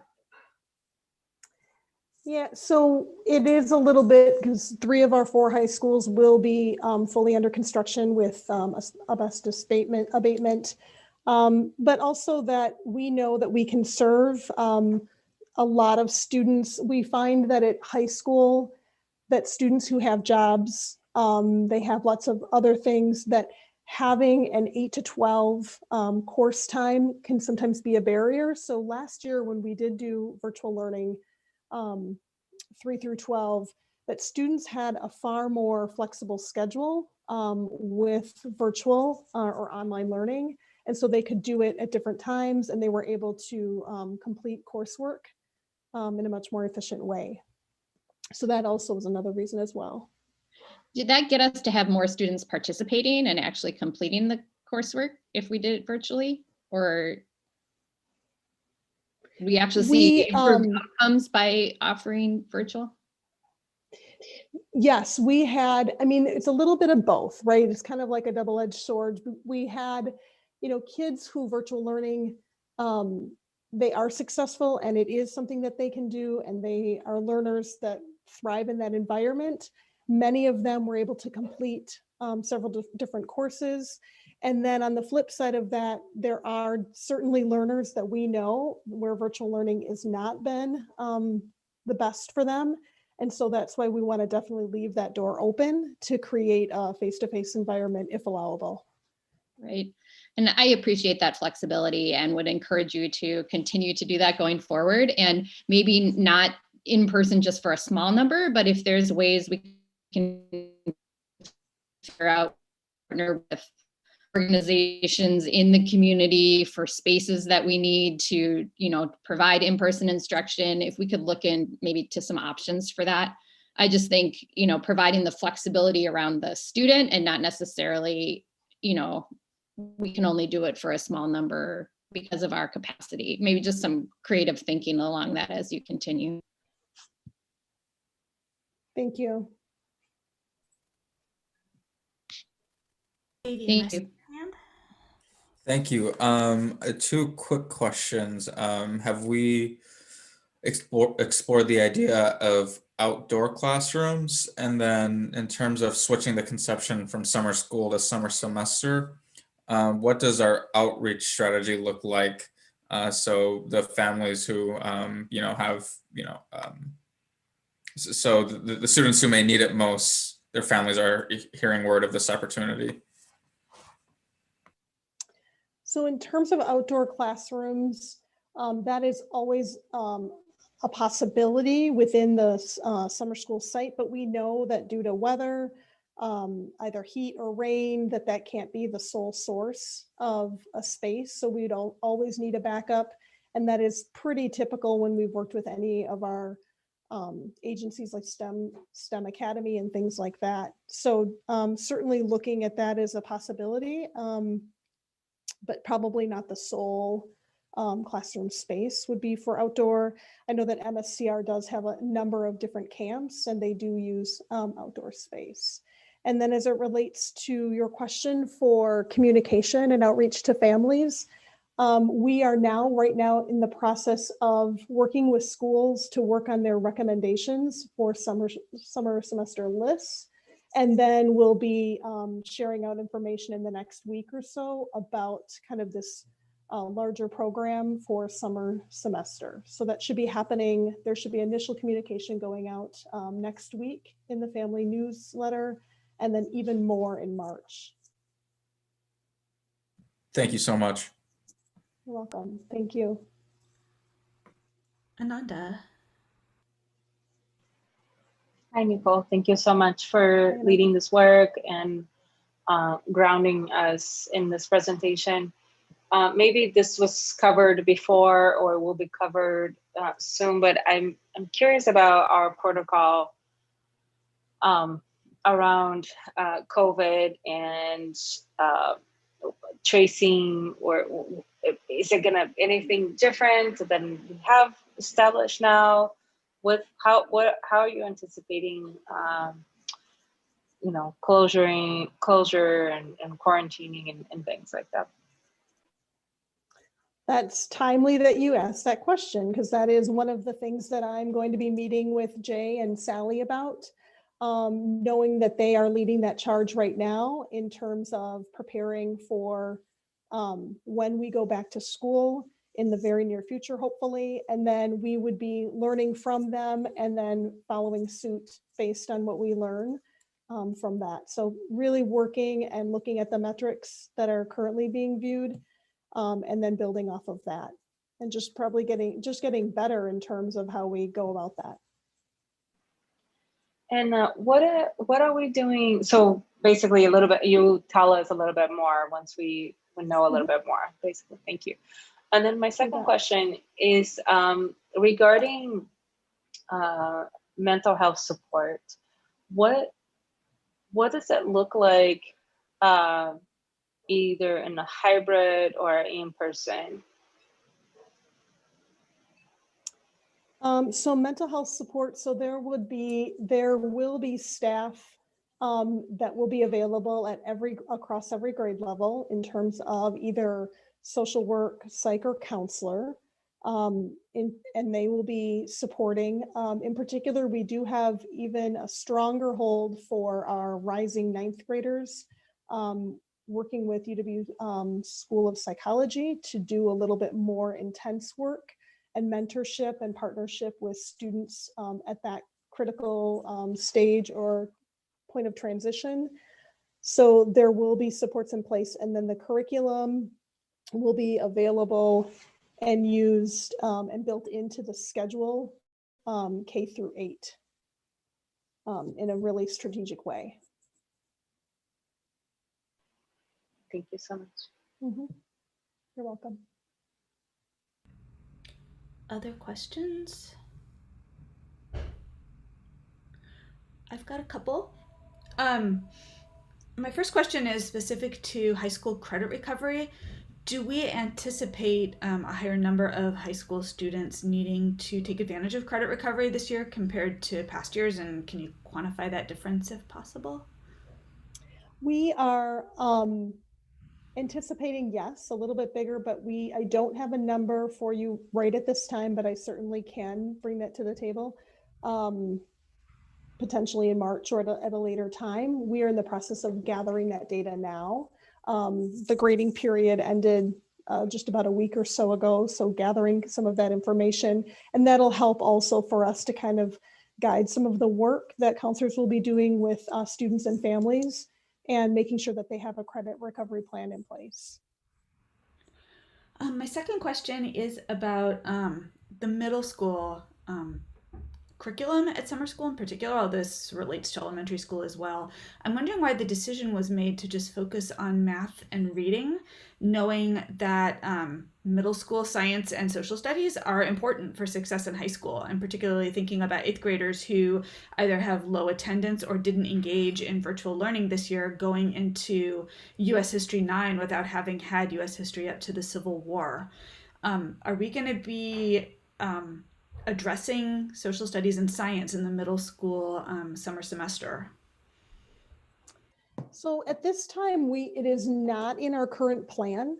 And I think in large part due to the fact that we really want to have a targeted approach to what we're doing and to get really solid on the core content areas of ELA, reading and math.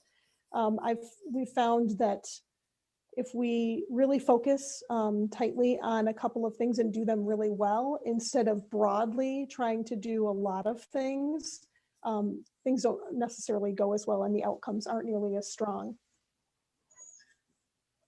I would just add, Nicole, I think that answer is spot on. Years ago when we were planning for the former summer school, we did have actually content areas that were represented. We had elective courses and we didn't see the results that we wanted to see. And I think there are ways to get after, right, the academic vocabulary that comes with social studies and science. There are ways to get after that within the reading work of summer, but we took a look at really where we thought we could make the biggest impact. And we're really hoping, as Nicole was saying, that this is a very different experience for students. And they see it as a way to get to really strengthen relationships and build those connections, as well as do academics. I'll be honest, Nicole and I we talked about what would it look like if you had a full day of academics, and we had to put like and do more of that. And we said, who are we kidding? You know, these children need that MSCR social emotional experience just as much as they need the focused academics in the morning. So yeah, tough decisions and tough trade-offs. I find that a little bit concerning. I am worried about, particularly 8th graders going into 9th grade. That 9th grade transition could be really rough if we're not being intentional about science and social studies, and the fact that if we don't make sure that they've had the curriculum before they head into high school, they're starting off a year behind, and it's going to make high school that much more difficult. It's going to make that transition that much more rocky. If we're not going to address that in summer school, I think we have to have a plan for addressing it in 9th grade. So I would just put that out there. Like science and social studies, particularly in 8th grade, are not fluff. Those are core courses, and losing, for students particularly who haven't been able to engage or who have missed a lot of school, they're going to be behind, and it's going to be difficult for them to transition into 9th grade without that learning. So I hope if we're not going to cover it in summer school, I hope we have a plan to make sure that students get taken care of in the fall, so that we're not failing them in terms of their being caught up and able to learn in high school classes. Go ahead. Yeah, I'll wait. My third question is just, this has been a really great presentation on summer school. I appreciate it. And at some point, these ideas need to get translated into budget decisions. And I know we're paying for a lot of the additional summer semester learning through ESSER 2. I'm assuming probably March, we might get some better numbers, but I just wanted to confirm that. Yeah. Thank you. That's a good segue. I was waiting for the right time to jump in. Certainly, it is part of this conversation because it will lead into the March budget discussion. But as you've already heard, we've already punted a couple of conversations for March. Counselors, for example, the safety committee's recommendations, for example. And the summer semester is a pretty large, substantial ask coming forward to you in March. So we wanted to make sure you had an opportunity to have this side of the conversation. We had some assumptions that the instructional kind of programming would take up some airtime. So we wanted to make sure that part of this conversation was out, vetted, and you understood it. So when we come back to you in March, we can talk more specifically around the budget itself. Thanks, Kelly. And Lisa, I think I cut you off. So did you want to add anything? I apologize for that. No. The only thing that I was going to talk about was this notion of thinking about acceleration of students through content versus thinking about students being behind, right? The strategies that we have of moving children through the curriculum and getting after the big ideas, right? All students, maybe could benefit from another year, but what we don't want is to make summer semester feel punitive or make students feel like they are behind and have to catch up. We know that as a school district, we have some lost schooling that has happened, and we need to figure out how to continue to support students and keep an asset-based approach with students, knowing that students have to read first. And really build that academic vocabulary to really understand grade level vocabulary moving forward. So just some thinking about that I know, Nicole, you and your team have been keeping at the forefront of your mind as you plan. Yes, Thanks, Lisa. definitely. It looks like he has one more comment, and then unless anyone else has questions, we should move on. So, Nikki? I have one. Mm-hmm. I want to elevate what Chris said, because I was a history major in college, and I've seen through my work with juvenile students complete and utter lack of understanding of how the U.S. Constitution works, how the U.S. juvenile justice system works, and we have students who are making decisions on their future that they do not know the background on how to make it.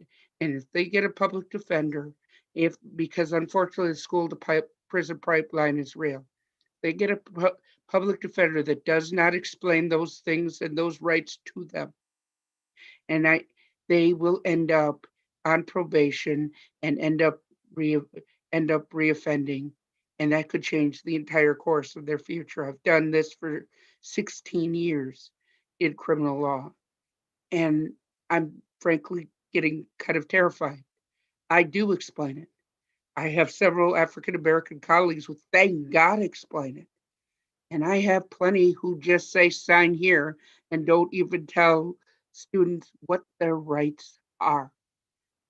So if there's any way we could build it in 9th grade or in the summer, heaven knows, as much as I hate the school to prison pipeline and I want it destroyed, I think one of the ways to destroy it is to educate people on what their rights are and how we can protect those rights instead of what they can learn.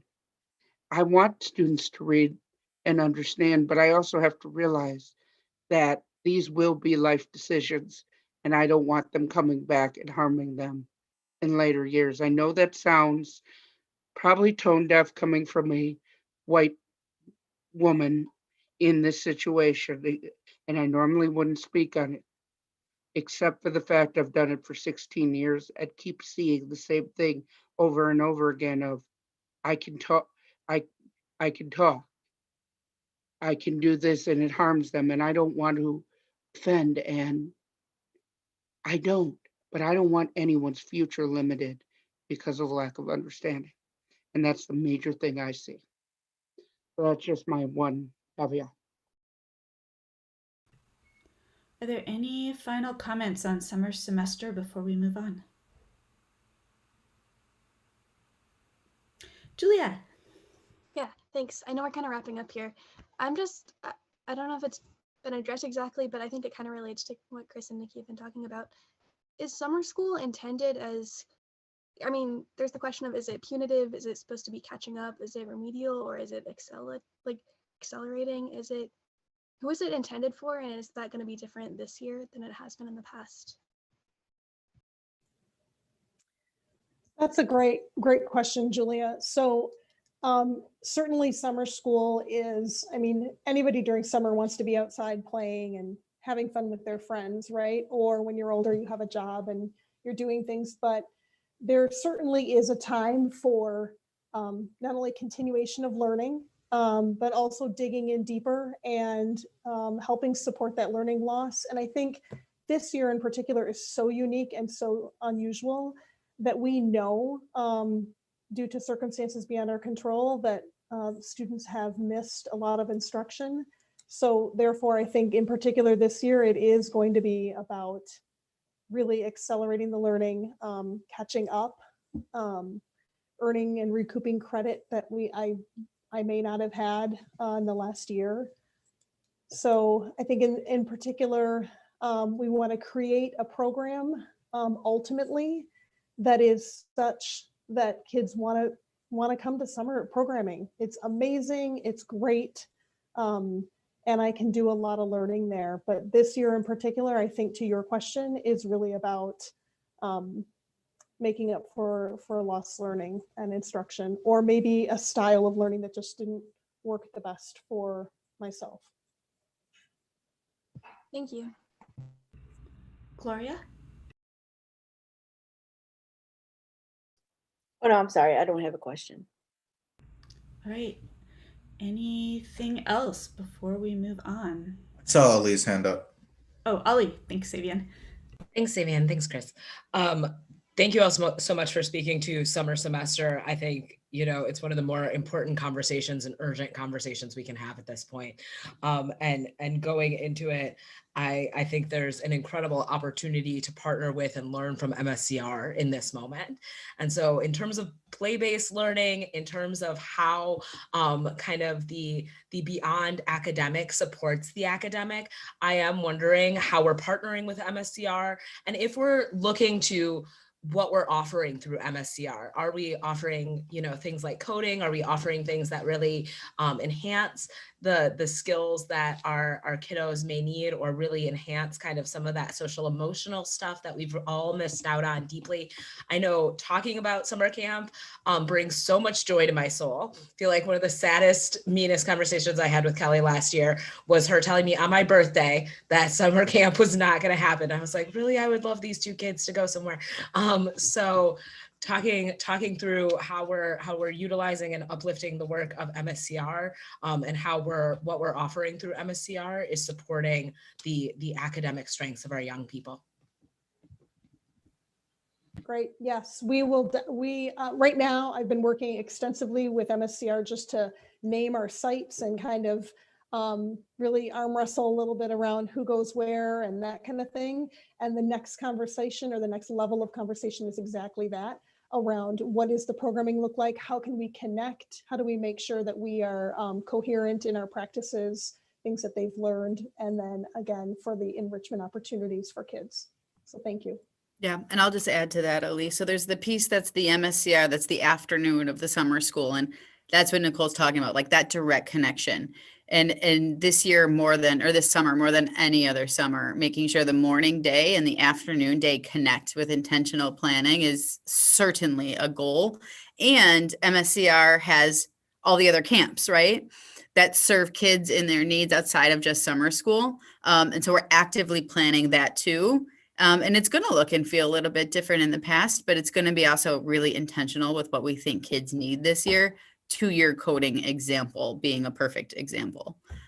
So yes, both and are high on our radar, and lucky we have Janet leading that charge. She's all over it. All right, well, thank you so much, Nicole. This was really helpful. I appreciate your taking the time to answer all of our questions, and I look forward to continuing to discuss this as the budget evolves. And Thank you. Let's move on to our update on community input for the facilities projects that were approved in the 2020 referendum.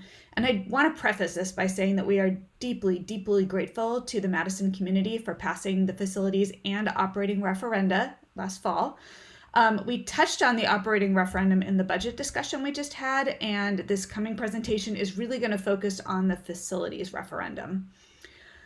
We are also very grateful for the community members who thus far have given us feedback on building projects at our 4 comprehensive high schools, Capitol High and the new Southside Elementary School.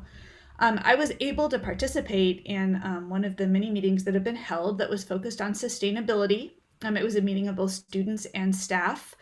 It was on January 14th, and I was blown away by the questions and the ideas that our students had for green building as we move into these building projects. So this is just one small example of the many engagement opportunities that are taking place. And Chad and Kelly and Donald are going to fill us in with more details about that community engagement effort. There's no board action associated with this update. It's just an update. The next actions we will need to be taking are really going to be things like bills and the consent agenda and contracts over the next few months. So on that note, I would like to invite Chad, Kelly, and Donald to give us their update. Thank you. And if Barb, you could pull up the slides. Superintendent Jenkins, do you want to say anything before we jump in? Want to make sure we pause? I just want to say real quick, publicly, thank you again to Chad and to Kelly, the way they led the referendum efforts. And Chad has been like the king of the country in terms of going out and engaging our community, getting the voices of our students, our parents, the staff. And I just wanted to thank him publicly here for his work. And you guys are about to hear an amazing update in terms of what's going on so far. So thank you. Yeah, thank you. A lot of exciting work, and it is true. Chad Weezy probably has not been to a corner of this city since November, working hard to move this forward. And before I jump into the presentation, I want to introduce Donald. Donald, if you wouldn't mind, I can't actually see everybody now. But if Donald could give a wave, Donald's new to our research team. Thank you, Donald. Welcome. So this is his first time presenting to the board. So we'll all be nice. But Donald's new to the research team and is kind of arm in arm with Chad, Marcy, and I as we embark on this next phase of what is really detailed feedback around the climate and culture, and how our facilities can build climate and culture as we re-envision our 5 high schools and our elementary school. So sorry about that, Barb, if you wouldn't mind pulling the slides back up. Hey, Donald, it's been a minute. Good to see you. Good to see you as well. So here we go. Chris said thank you to the community, but we can't say it enough. So we'll start off by looking at the next slide and saying thank you yet again. We passed both of our referendum questions, as you all know, by nearly 80% for really both questions, both the facilities and the operating referendum questions. The purpose of today is to focus in on the facility side of things. As we go through the budget process, we'll keep reiterating the operational side. And so tonight's our opportunity to focus on facilities. We have a plan of coming back to you about once every quarter, more if needed, to keep you well in the loop, but we'll continue to do kind of weekly updates and constant communication as this work moves ahead, because there certainly is a lot of it ahead of us. If you look at the next slide, today we're going to be looking at that feedback and the input gathering process that'll get us to the design phase of the architectural renderings. We'll be talking, we have been talking to the community about our 5 high schools. As a reminder, that's an entire remodel of our 4 comprehensive high schools, but it also includes moving Capitol High out of those 2 separate locations on the far west side, leased space in the 3rd floor of Lapham into Hoyt into Hoyt. The entire Hoyt will be remodeled. And as a reminder, we'll also move SAPAR and the SAPAR program into Hoyt as well. As a kind of this, our child care program for some of our students who have little ones. And so that our students and our staff our students and their babies can be in the same location at Hoyt.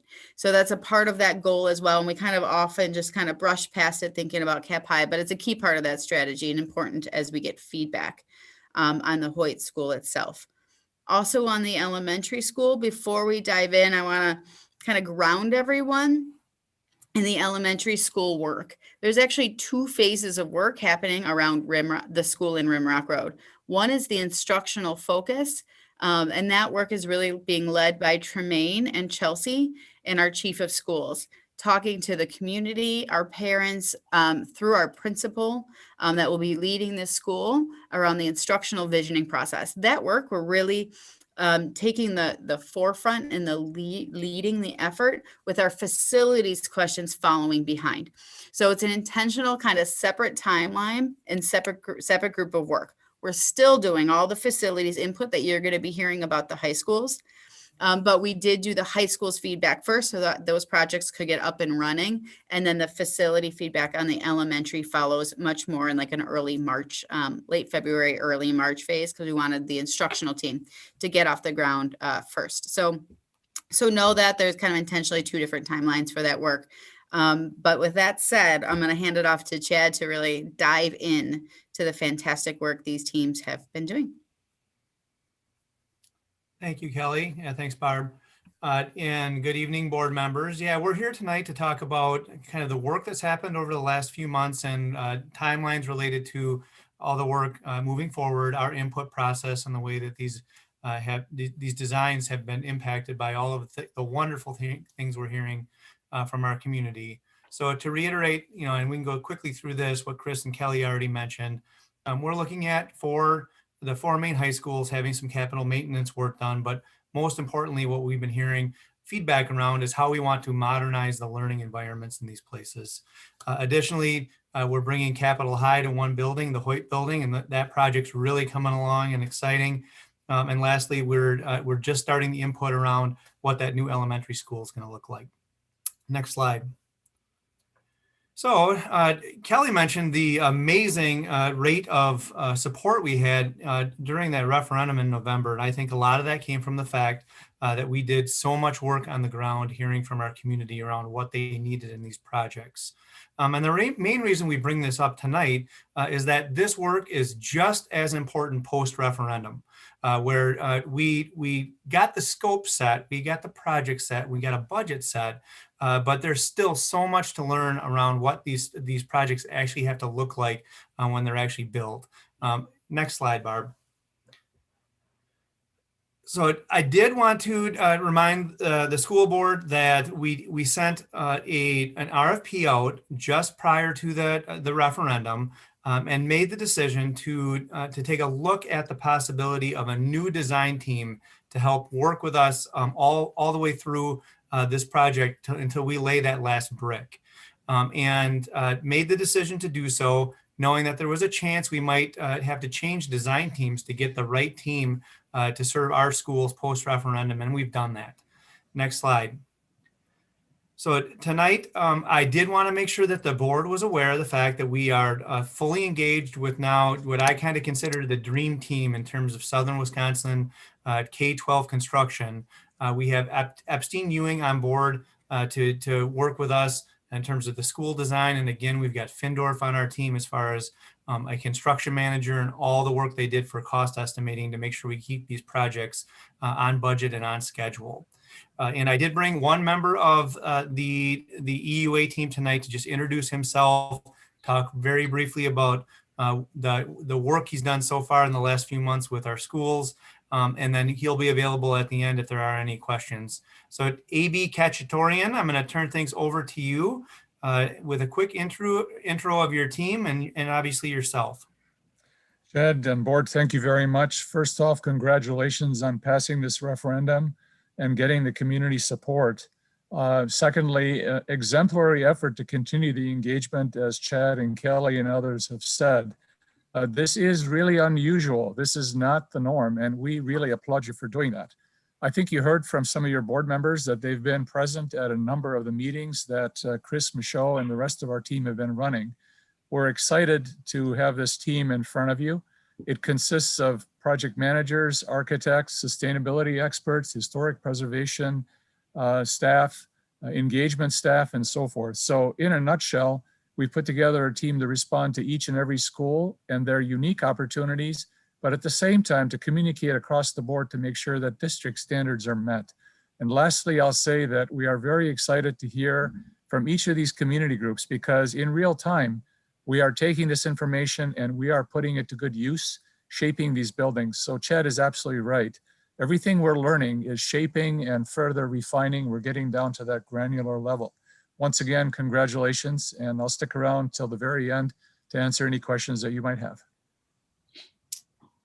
Thanks, AB. So I did want to walk the board through and the community through again. Barb, you can go to the next slide.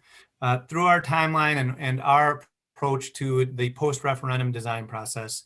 To AB's point, I think our district's approach to this work is fairly unique in terms of the amount of community feedback, student feedback, and then the amount of back and forth we've got going on with staff to get these projects right. But we've got a schedule we've got to stick to. We promised the community that pre-referendum, this is what it would look like, and we're sticking to it. So if a quick overview on our timeline, kind of big benchmarks as we work our way through this. We've got about the next year to continue this back and forth with our school communities to make sure the plans are exactly what we need them to look like. About a year from now, we'll be putting together bid-ready documents that we will put out on the street for a competitive open bid. And then the summer of 2022 will be the first summer we start large-scale construction at our 4 high schools. And Hoyt will just follow a little bit after that. And then we'll be just off the ground as well, just following that with a new elementary school. And then we'll be under construction at our 4 comprehensive high schools for 2 full years. And we will not finish up until the fall of 2024. These are big, complicated projects that will take a ton of coordination in occupied schools. We know we've got the right team to pull it off, but it will take us a while to do the work. We will have both Hoyt and our new elementary school in the Rimrock Road neighborhood move-in ready the fall of 2023. So they'll be a year ahead of our 4 high schools. Next slide.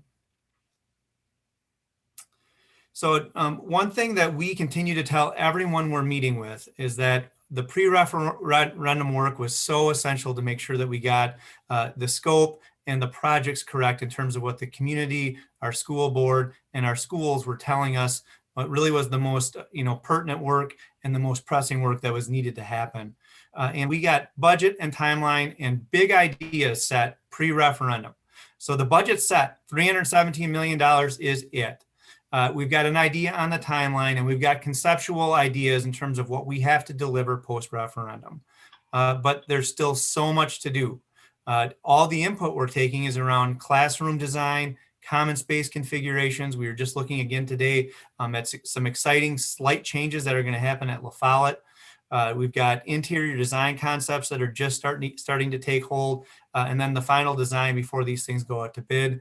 There's exciting opportunities every step of the way, and as we get closer and closer to more and more detailed design, we get closer and closer to needing feedback from our end users. So to a science teacher, where does an outlet have to go? Where does this sink have to go? Where's the best spot to have an accessible science lab station in those settings? And all of that still has to come and is still ahead of us. Next slide. So I did want to just update the board on kind of what we've been up to over the last couple months. We've had 8 large community engagement sessions. Kudos to Dr. Jenkins, who has been there every step of the way, listening to the community feedback that we're getting. We've had well over 1,000 views on many of these. We just had West last week, Thursday, and next time we update the board, West will be added to this slide as well. Next slide. We've also been really busy and getting to work in our schools. So the design team alone, who keeps track of their hours, we've already had 500 hours of feedback session just with students, staff, and our teachers at the buildings. And we've also held 21 individual meetings with many small groups in the community and individual kind of key stakeholders around the Madison community. Next slide.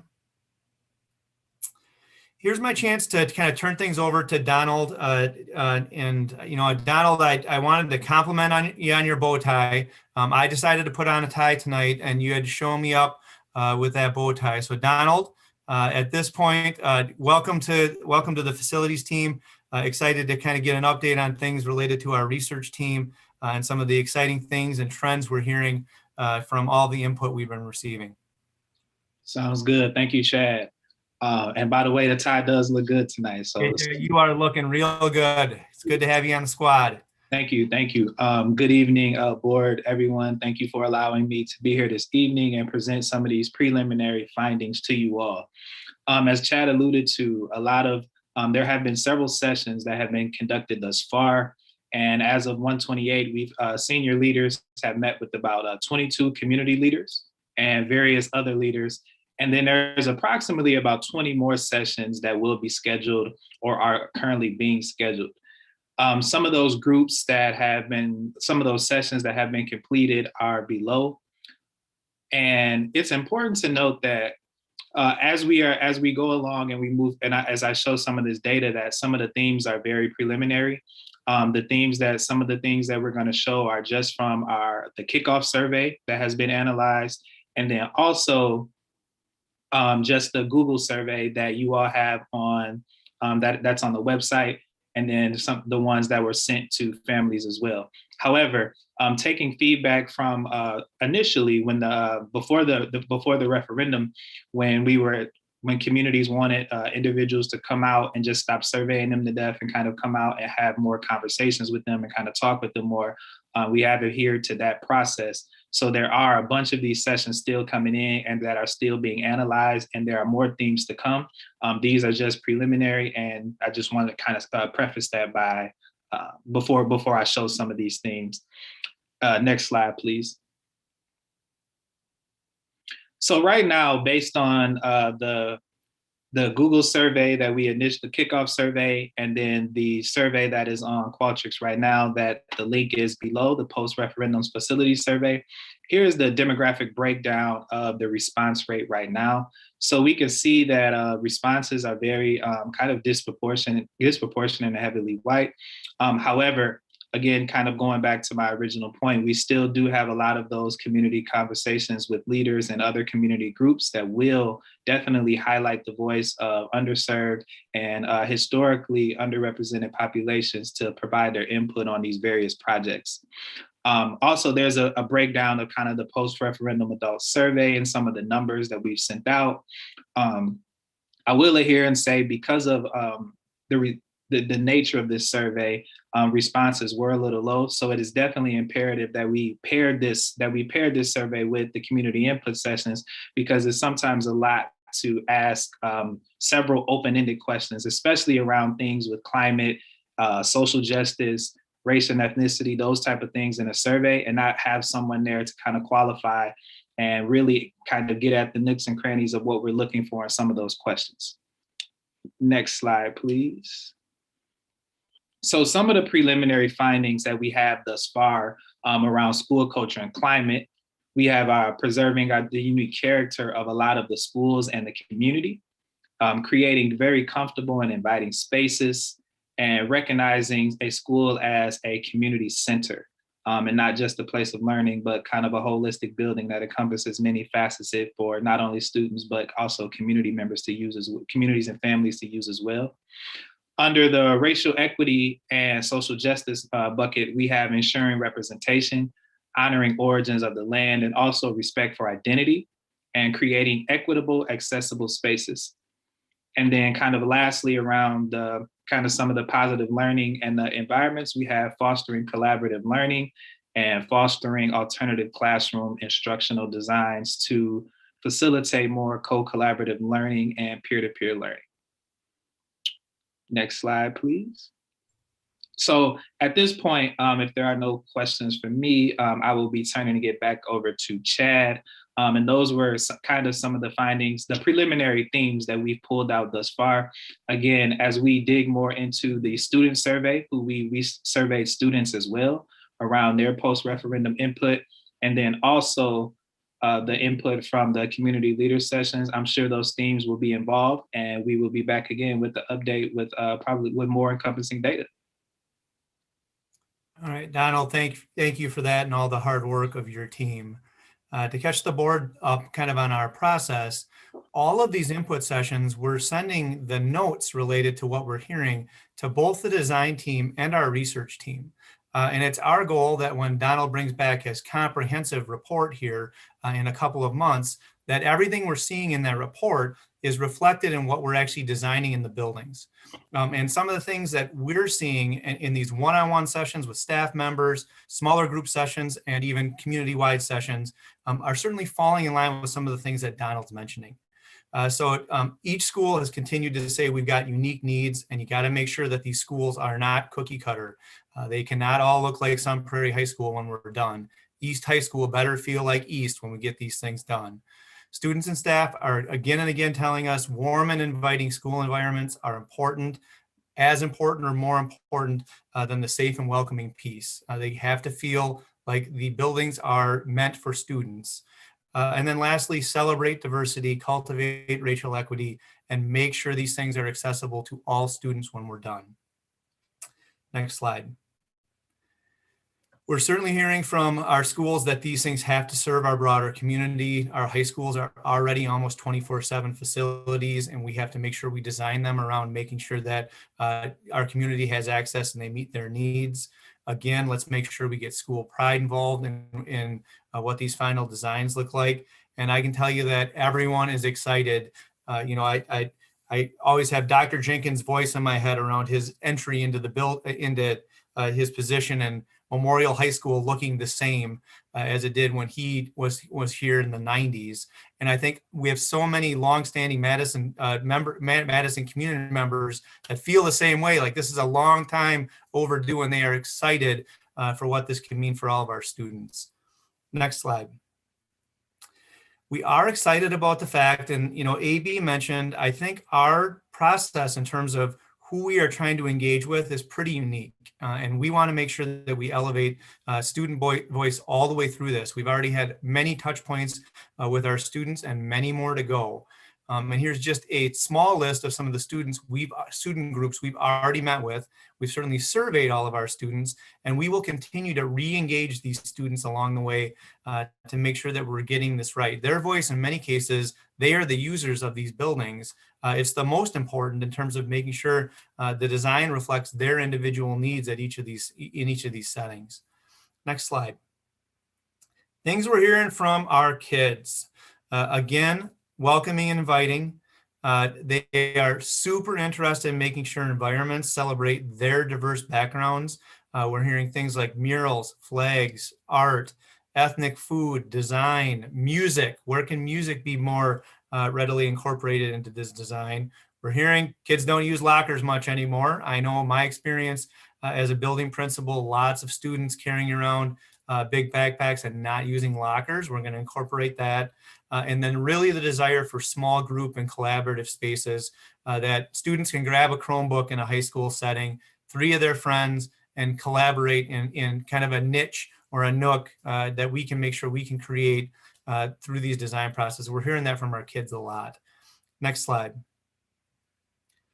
Also hearing this idea of making sure we're open, we're flexible, more natural light, the desire for comfortable furniture. We've heard from lots of our students, and we're starting to see this pop up in many of the high school designs. Is there a way for a coffee shop, cafe, more of a Starbucks feel to our schools?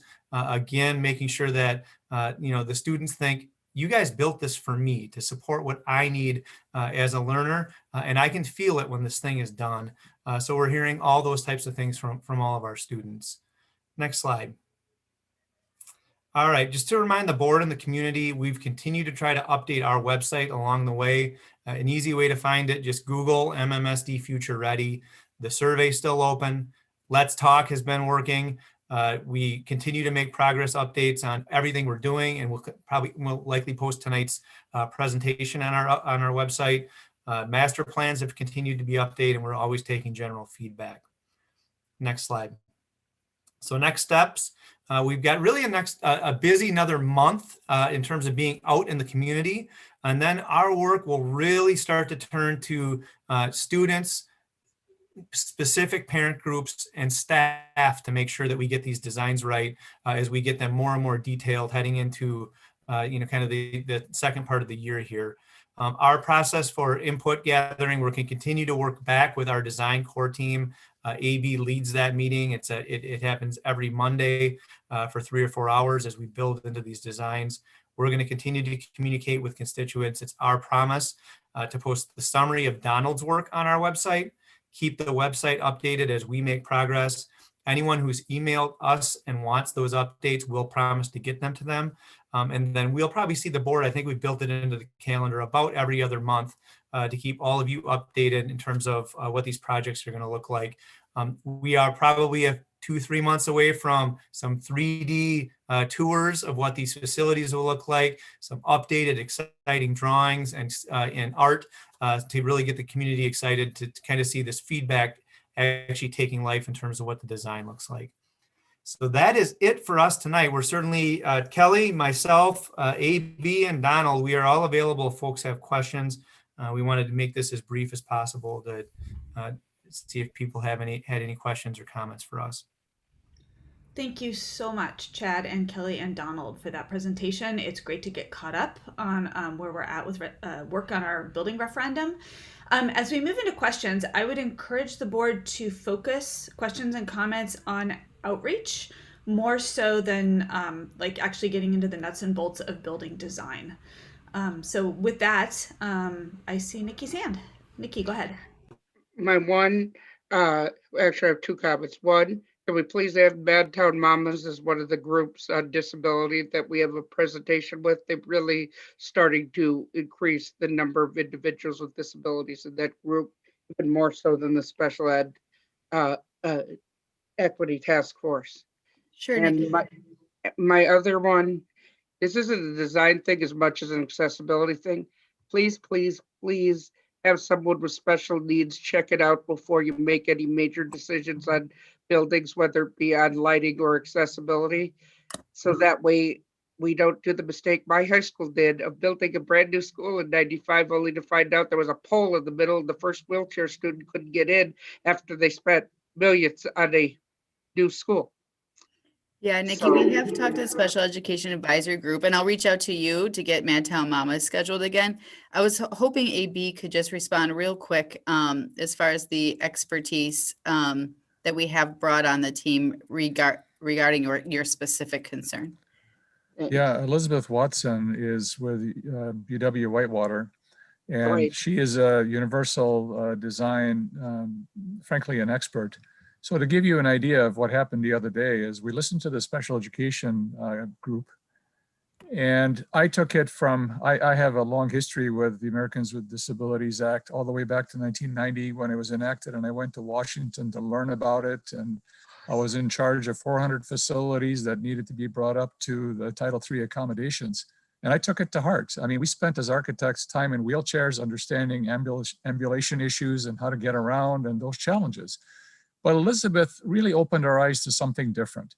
She talked about, as these parents did the other day, about needs of autistic students, how they perceive their environment and what the challenges are with wayfinding and the need for small group instruction and appropriate colors and other stimuli, low harmonic lighting fixtures. And all of your lighting fixtures are going to be LED, which are low harmonic. They'll have dimmers to allow students to have a calming effect.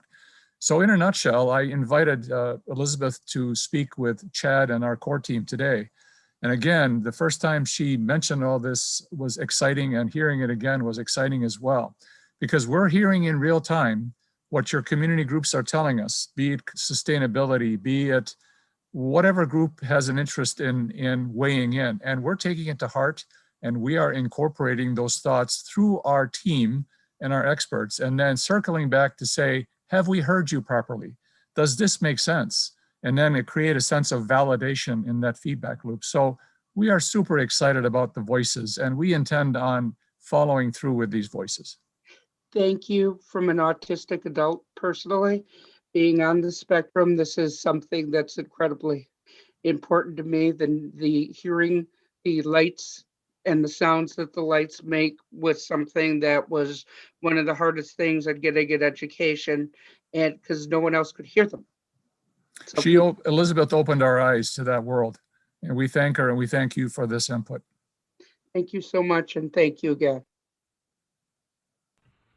Savian?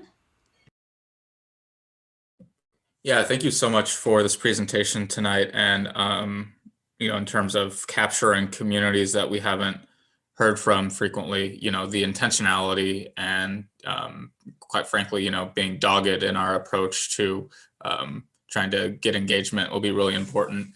Something I'm hoping that we can do, and something Ali can probably speak to better than I can, but how we incorporate public art into these spaces, especially led by students, and how that physical environment can, how physical design and public art can create an environment of anti-racism or celebrating Black and Brown culture in our school. So that'll be something that I hope that we consider and can incorporate.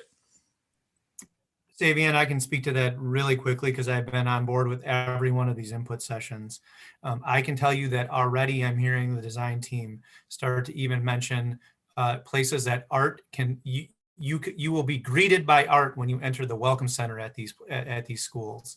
Common spaces will have art displays that we can rotate by the month or by the quarter to continue to make sure that all of our students are reflected in these design processes. It's our goal that even from the get-go, the second you set foot in these buildings, that it's not a welcome center that feels like you're entering the city county building. It's a welcome center that you know who goes to school there the instant you enter the building. And I can tell you we're picking up on that every step of the way. So we appreciate that feedback. And you are the 1,000th person we've heard say, make sure you get the art piece right. And we're excited about it. Yeah, and especially the opportunity that students can have to contribute to that as young people, and being able to physically affect their physical environment is powerful. Without a doubt. Gloria and then Ali. Thank you, Chris, and thank you all for this presentation. I have a question in regards to engagement. obviously surveys, you know, historically for us have not really given us a good representation of our diverse communities. And I think what worked really well pre-referenda was bringing together community stakeholders, right, that were really wide representative in our communities, really diverse, who helped us along the way. We built them with the information, and they spread the information out into our communities. I'm wondering if we are considering that same process and format of really getting you know, diverse communities involved in the engagement to come back to us to provide us with the information.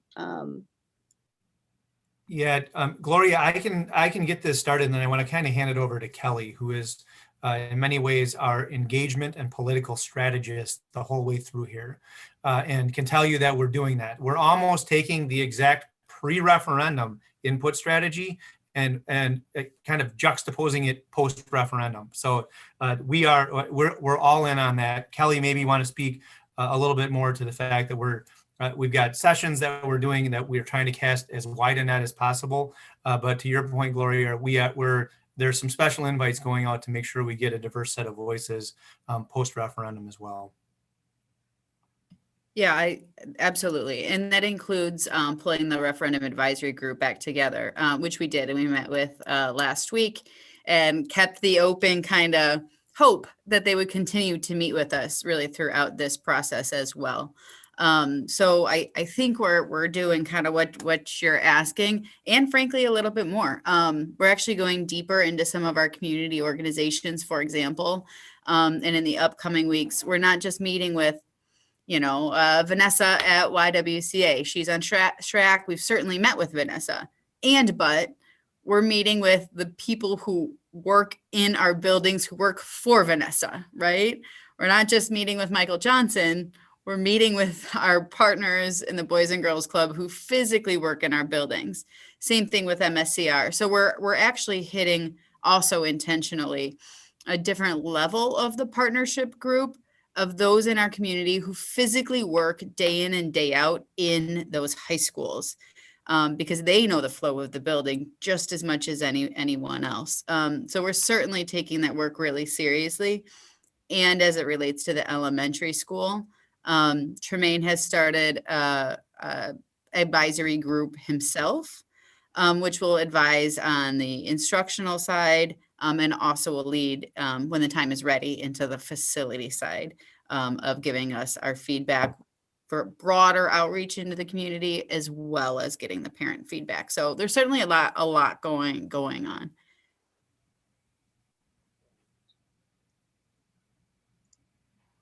Thank you. No, I think that's great.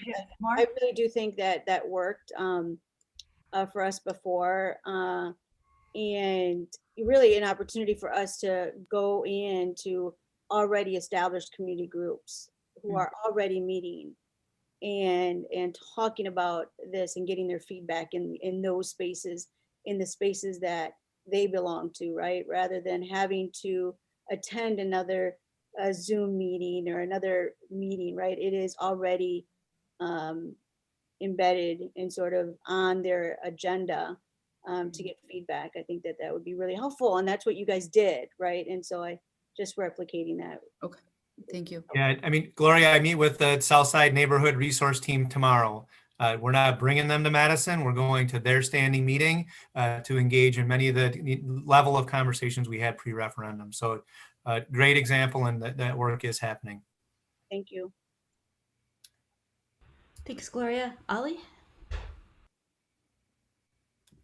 Yeah, I want to thank you so much for this presentation. And I also want to join the team in welcoming you, Donald, and thank you, ABE, for being with us tonight to speak to this, particularly speaking to the work of Elizabeth from UW-Whitewater and the work on universal design, and the nuance in which you were able to address Nikki's question, which was just a really great question. Thank you so much, Nikki, for bringing that to the table tonight.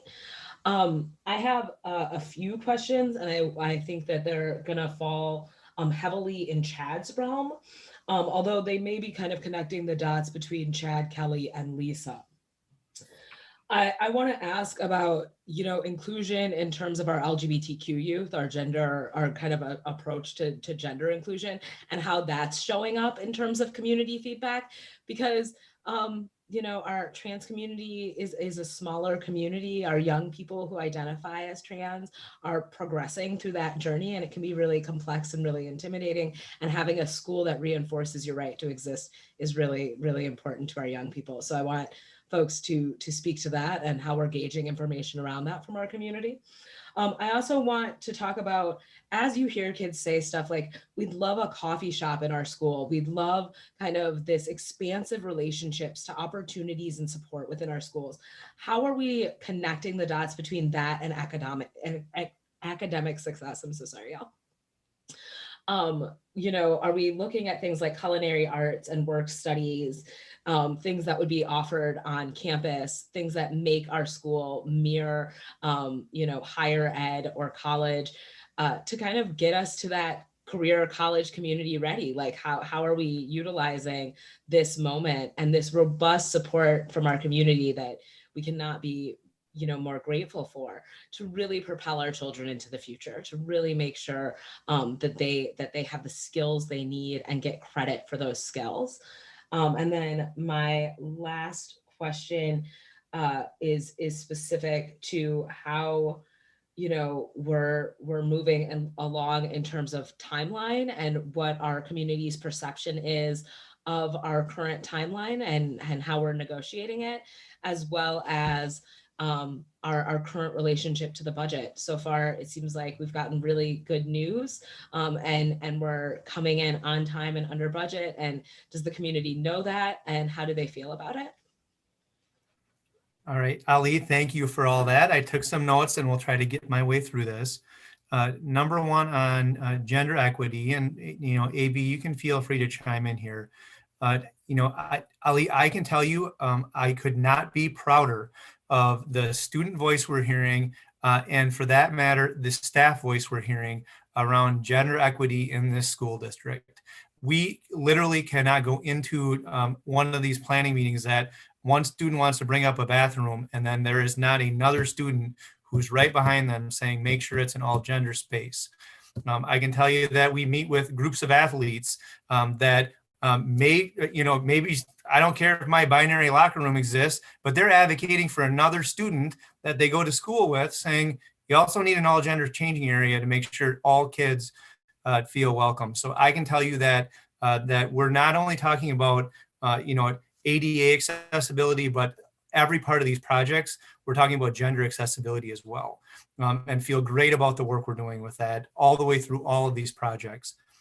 Number two, on the coffee shops, certainly that continues to come up. I think I'm proud of our principals as they're hearing students maybe say some of the things that would be nice to have, bringing this back to student learning.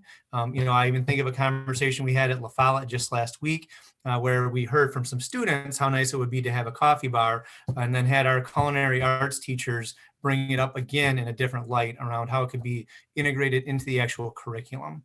And we've got some things going on behind the scenes with a very vocal culinary arts program at La Follette, where they're advocating for kind of some additional features in their space that can kind of turn things into real life learning experiences that our high schools can in some ways almost build their own business at La Follette. So we're certainly hearing that, and the principals have been huge. As busy as they are, our high school principals, during this time of virtual instruction, they are finding time to make sure student and staff voice is meshed into this work all the way through. As far as timeline and budget, Ali, you are correct that we are on time and we are on budget right now. I'll certainly take a note on that, on ways we can continue to work with the communication team to make sure the community realizes that the projects are going as promised right now.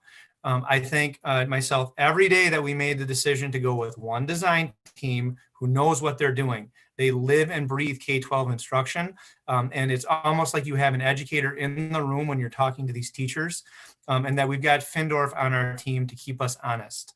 I can see quickly how a design team that maybe lacks a little bit of discipline and doesn't have a construction manager lockstep through this, these projects can come in over budget in a hurry because you head into bid day blind and then you've got problems, and we are not there. We're the opposite, and we are very disciplined in terms of our timeline and the scope in these projects, and our principals and staff members hear that again and again as we worked our way through. So I hope that got to most of your stuff, Ali.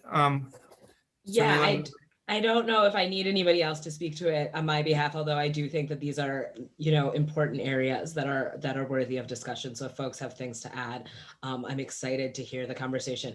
Chad, I just want to say that it means the world to me to hear our students and our educators coming forward to speak to the needs of our non-binary students, our trans students, and that robust kind of level of commitment to equity throughout our district, because we're talking about the basic dignity of our children. And so it can seem like a small or very granular thing to those of us who have never felt excluded from access to a restroom. But for folks who have, this is about your basic human rights. And I appreciate that we as a community are engaged in standing up for our entire community and through this process. Ali, I echo that. I'm proud of our staff and students every time we get together with them. And I can tell that it is it's really the product of all the work our district's done the last 3 or 4 years in this area, that we almost can't get through a meeting, and we don't have a prompt in there that someone's not stepping in and asking about gender neutral bathrooms, gender neutral changing areas. And I see AB nodding his head. I really think it makes Madison unique. I guarantee some of the other school districts they work with, they're not hearing that in such a repetitive way because our staff and students really believe that it is that important. And it's amazing to hear that, and we're going to get it right when the buildings are actually built. Ananda, did I see your hand? Thank you so much, Chris. And now echo my colleagues' warm welcomings to Donald and AB. Thank you so much for staying with us late at night and illuminating such important work. And I also really appreciate your answers to the questions so far. I have a question first, maybe this is for Chad and Kelly, around what are some of the opportunities that you all noticed reviewing the outreach for the referendum? What are some of the areas that you thought we could have done better in those areas? Some of the areas we could have done better during outreach? Yeah, for the referendum. Yeah, and I think Dr. Jenkins has been along for the ride on a lot of these. I think they've gotten better each time. We've worked through a few technical glitches. I think the participation rates, Ananda, I certainly wish they were higher. I think people are taking advantage of the fact that these are recorded and they can watch them after the fact. So it's, we might have a session with 40 or 50 people, and then that session's watched 1,000 times on Facebook after we record it. We reiterate in those sessions that the live session's not the only way to provide us feedback, and that we even have 2 separate ways, even on our own website, for folks to provide us feedback after the fact. I guess there's a piece to this that you always want more, and that I think we are doing everything we can. We're certainly open to feedback from the school board if you've got ideas to do more. Between AB and myself, I've had every week essentially booked past 8 o'clock since the referendum passed virtually. And there are only so many hours in the day to continue to elicit feedback. And I feel like the EUA team is almost to the point that they're blown away by the amount of effort we're putting in to take feedback to inform these designs. And that it's important for us to continue these feedback loops, but at the same time, keep these things on schedule. So we could take feedback for 3 years before we started putting pencil to paper, and we can't do that either. So I guess more is always better. We wish we had better participation. We wish we had more diverse participation in lots of cases. And we're certainly open to ideas if we think we can make it better. So Chad, I should add very quickly that the fact that you're recording the chat sessions has been really instrumental. Chad and his team, Kelly and others have been wonderful. Marcy in getting us all the chat notes. We're listening to the sessions, but they're also using that. We're taking notes at the same time. So we're getting tiers of information. And it occurs to us that this unfortunate COVID situation has allowed for a broad engagement for parents that may not otherwise have been able to come to a meeting. They're now able to listen in, they're able to type their questions. So we're excited about this hybrid approach of engaging. And again, kudos to Chad and the rest of the operational team in providing us with absolutely every single recording, whether we attended that meeting or not. We take that information and we add it to the repository to respond to. Yeah, Ananda, I was going to say what AB just said and then add on to it, which is I actually think having the Zoom is working better for us than when we were back in person in October of 2019. I think the chat function has made for live notes and real direct people word for word. And it's also opened up a way for a broader conversation and people to bounce off of each other in conversation in a way I never would have anticipated. I think it's actually something we'll need to keep when we get to the other side of COVID. In addition to that, I don't think Chad nor I will say that we hit a home run on some of our communities of color feedback sessions for the referendum, right? Chad and I will openly admit that some of those didn't go as well as we would have wanted them to go.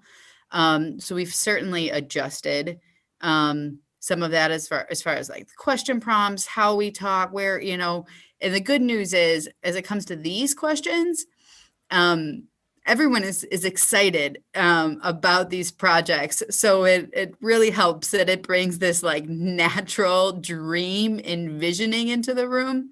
The energy is high in these sessions. The feedback is fantastic.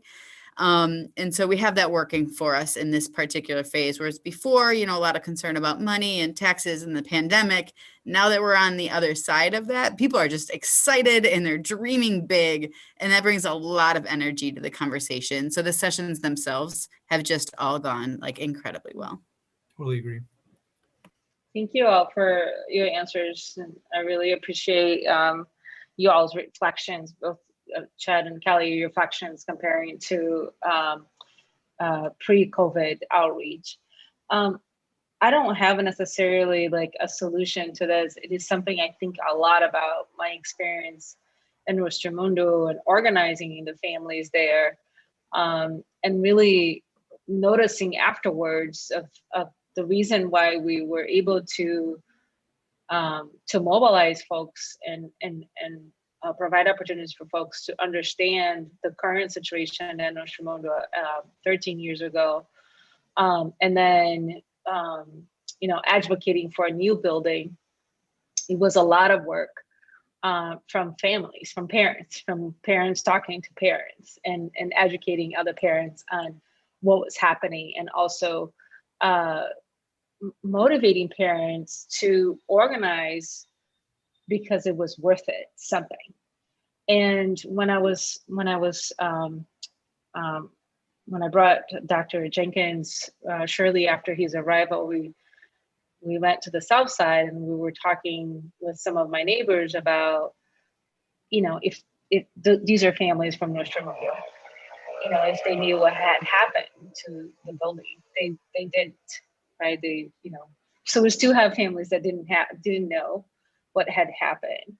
And we still have families that may not understand exactly what's happening post-referendum, or even that there is a possibility of a really amazing school in the South Side, or have some questions around that. And I honestly don't have a solution to those things other than, it really takes a lot of grassroots organizing for that communication to disseminate. And for us to gain some trust too. I know one of our missed opportunities was with Pastor Allen, and the community that he serves. And the Rimrock area is a really interesting area because there are folks that are connected to Monona. There are folks that are connected to the east side because of La Follette and Senate. There are folks that are connected more to the, deeply rooted in the south side, and there are folks that are connected to the west side. And a lot of that is due to, to so much gaps that we have in the south side. And so when we talk about outreach on the south side, we're almost talking about, a much broader outreach than perhaps when we talk about in other communities. So I just wanted to share that really sensitive and mindfulness around, how do we do better to our families that, because of our systems already, feel so disengaged in our schools, and really, I'm not sure that we can do better. We can be better for them. So thank you so much for all your work and for the great thinking. And I'm excited for all the projects to come to fruition.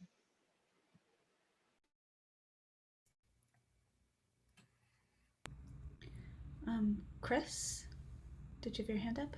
Yeah, I'll just make a couple of quick comments, and my internet connection is unstable. Can you hear me? Okay. Okay. I just wanted to, like everybody else, say thank you to the team. I think this is amazing work going on. I know people knew that we were going to do this post-referendum outreach about the facilities, but I don't think people in the community understood to what degree that was going to happen. And I'm just, impressed with really engaging people in this conversation about what our facilities are going to look like, because I think it will give the community ownership in these buildings and in our school district going forward. I just wanted to highlight, as the board representative to Alice Elementary, just the excitement around engaging in the instructional design part of the building as a precursor to the actual facilities discussion. So I've heard some excitement around that, and just wanted to thank Tremaine for bringing together the community groups and doing the engagement piece on that. And I'm just looking forward to hearing how that goes as the work progresses. So thank you, everybody. Thanks, Chris. Julia, did you have any comments? Yeah, I just wanted to thank you, especially for all the work reaching out to students, a lot of student groups. I know Student Senate had the opportunity to discuss this facilities referendum really recently. And another thing I just wanted to highlight is I think a lot of students are especially concerned, and I'm sure you've been hearing about this, about green infrastructure and making sure that facilities are environmentally sustainable. So I was wondering if you could just maybe speak a little bit to what you might have heard from students about that, or any possible plans. Yeah, so Julia, board member Carusi kind of led us off with the fact that she actually had attended one of these meetings, and certainly think we have heard from many of our student groups that maybe, even a session that wasn't specific around sustainability, how important this is to integrate into the projects. So we heard, we had groups that I literally had a debrief with a couple of the students afterwards, because I had a couple follow-up questions. They met before they met with us and scripted their comments, and were amazing. So they had comments around a solar array. They wanted to know about our heating and cooling system. They were really interested in ways natural light could be incorporated into these projects. Wondered about our outdoor spaces. Wondered about bike parking. They wanted to know how sustainability could actually be integrated into the learning, and how some of these improvements could maybe land in a physics classroom or an engineering classroom, so students could actually learn about how a building works and measure it and learn from it. I had several follow-up meetings with students around recycling programs, and wondering how students could be more involved around educating their peers on more responsible, the use of trash and the use of recycling. They wondered about the receptacles that would come out of these projects, signage related. So I can tell you, students have been super engaged. We've got a budget built, per the feedback we took pre-referendum, to do some amazing work kind of in addition to the stuff that was already built into the project. And student voice is going to just make it all that much better as we work our way through. So we already promised the sustainability group we're coming back for another round because they were so good. We have to show them kind of what we got at 50% plan sets so they can give us more feedback in terms of what we've already built into the projects. Thank you so much. Thank you. So I want to express my gratitude to everyone for this presentation. It's really great to get up to speed. Thank you, Donald, for joining us today. It's lovely to meet you. Just a couple very fast comments that you don't need to respond to. The first one is, as we're reaching out to high school students, please don't forget about the artists, the thespians, and the musicians. And as we start to get more concrete renderings or videos where people can actually see themselves in our buildings, please make a concerted effort to especially reach out to the elementary and middle schools with that, because their kids are going to be the ones, especially fifth graders, to walk through those doors as freshmen and enjoy that experience for 4 years. And I think it's really important that families who are currently in elementary and middle school understand how the high school environment is going to change for their children in particular. And if, Chad, did you have a final comment? Nope, that was a thumbs up from me and could not agree more with you. We are exciting for the 3D walkthroughs, and we're going to make sure, I think a fifth grader should be the most excited. The thing will finally be done, and that's my school in 3 or 4 years. So it's going to be pretty cool. Couldn't agree with you more. All right, well, thanks again, and really appreciate it. And let's move to our final agenda item. Deirdre is going to talk to us about the handbook. Quick update, but it is tied to an action item on the regular board meeting agenda for this month. So Deirdre, take it away. Yeah, thanks, Chris. Well, I realize that my update is not going to be as nearly exciting as the referendum update. So I will try to make it a brief here. But I wanted to just come in and let the board know, obviously we're continuing to meet around handbook updates.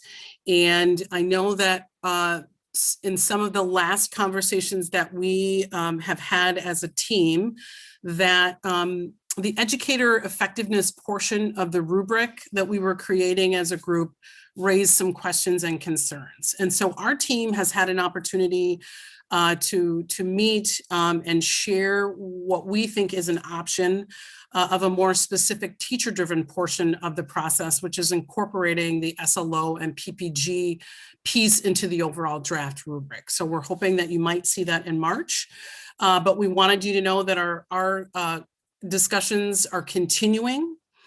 And to be very transparent with you, that there also continues to be dissonance between whether we should be including a performance-based measure into this process or not. As we've stated as an administration, seniority is not an indicator of performance or quality. And so when we're making decisions about who will continue to serve our students, we really do feel like it's important to have performance as a factor in the overall criteria. So at the last meeting, we had a really deep conversation about what is really getting in the way of us being able to come to agreement and move forward. Some of the discussion led us to examine the question, what does it mean to be an anti-racist organization? It led us to think about historic inequities of the district. And it continued to illuminate this culture of privilege and the difference between what is equity and what is equal and fair. So we agree that this is a really difficult and complex issue that's intertwined with many things, including really just basically this fear of moving forward or the fear of unknown. The team also had some really good discussion and also agreed that continuing to provide our teachers support to grow teacher quality is really important, that retaining our teachers who have growth mindsets and providing supports and accountability is a priority. We agreed that we have to improve our consistent implementation of goal setting, teacher support, and accountability of our building leaders. We discussed the need to begin to change the conversation to deal with systemic racism, bias, and inequities head on. We have to be able to deliver on our promise to educate children and right the wrongs of many children that haven't been served in our district. So it's my belief that we really cannot pick and choose the areas of inequity and marginalization and call ourselves anti-racist. We have to be able to address it all. So I wanted to share with the board that we've had some really very passionate, heartfelt conversations. I want to thank the team for leaning in and challenging each other. We've been asking questions and really seeking to understand. As I shared at the last update, we might not come to full agreement, but it will certainly not be for the lack of an engaged deep dialogue on this topic. So we're going to continue to examine what the other districts are doing. We're going to build out a rubric, and we're going to finalize this work for a vote in March. Chris Gomez-Schmidt asked us specifically last time if we were looking at other models. We've done some research in that area, and the way that we're sort of modeling out this work, there is not really any other district that is doing it quite the way that we're thinking about doing it. And in looking at whether or not we have districts that are looking at seniority solely as an indicator for making these decisions, and the districts who may be moving to a more performance-based, based on what we've looked at and what we've looked into, it's about 50-50 at this point. So I wanted to be able to share that little bit of information back with the group. And then I'm gonna let Heidi Tepp just jump in here and talk very specifically about the temporary language for surplus, Chris, which is what you're asking about in terms of vote action at the end of this month. So I'm gonna turn it over to Heidi just to share very quickly. Yes, so last month we gave you a sample of the language that we have agreed on with regard to surplus for this upcoming cycle.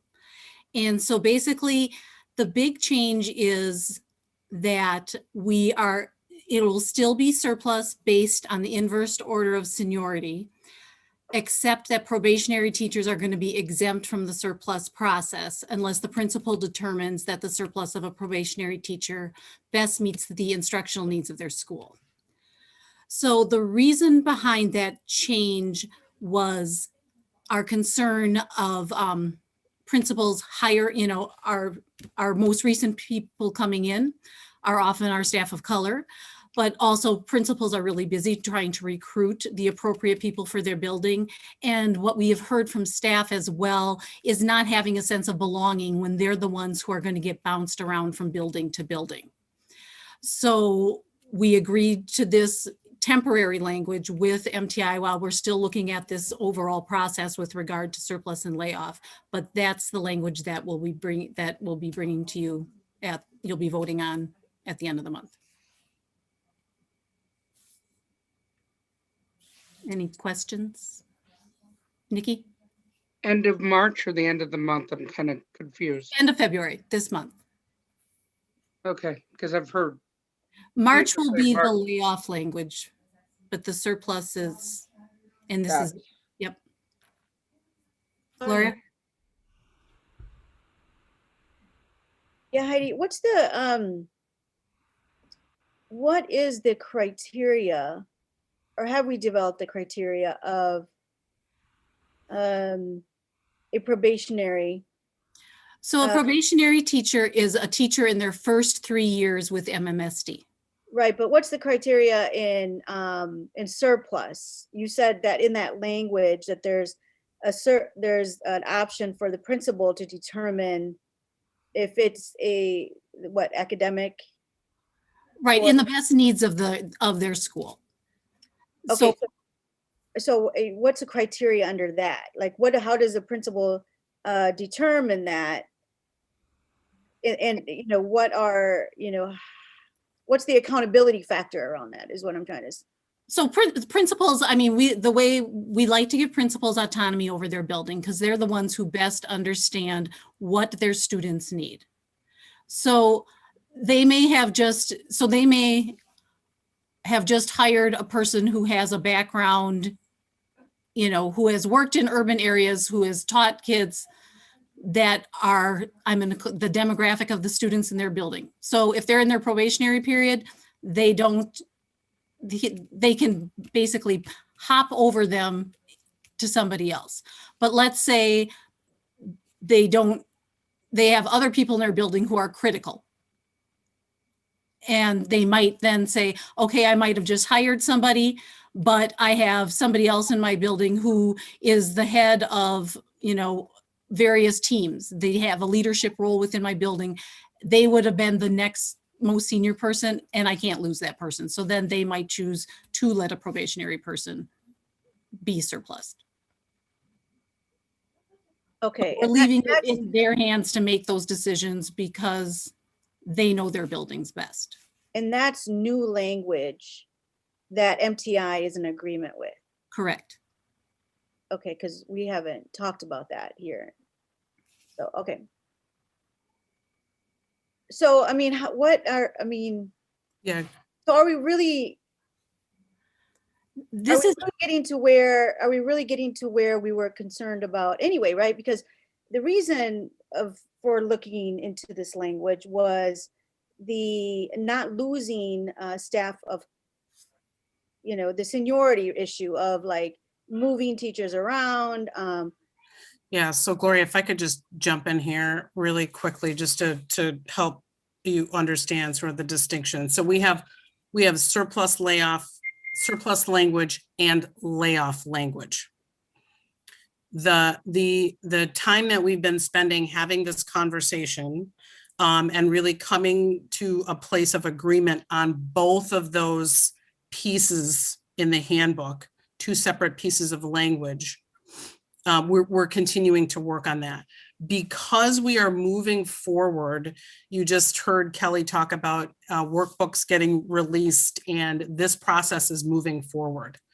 And so what we don't want is an unintended consequence where within the surplus process, the old language remains the same.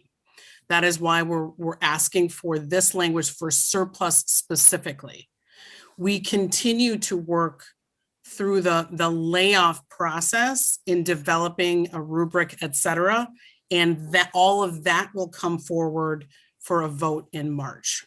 Okay. So we're trying to address a short-term issue here where we don't want to have an unintended consequence. So hopefully that helps explain the two different pieces of language we're looking at. Yeah, that helps. Deirdre, thank you, and Heidi. Other questions? Sadian. Yeah, thank you for moving forward and engaging in some really important conversations and negotiations. I'm curious, so you talked about teachers on probations. What about staff on improvement plans? And how are we, ensuring alignment with school level SIPs?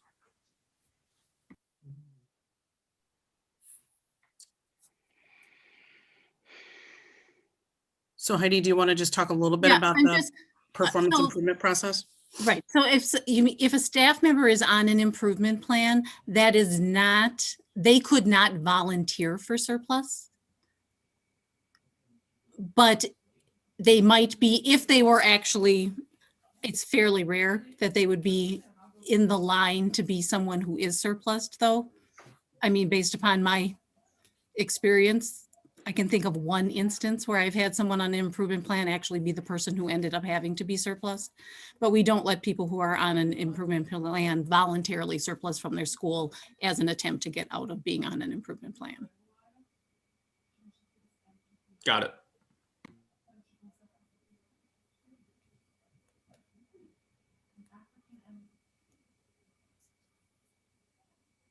Gloria.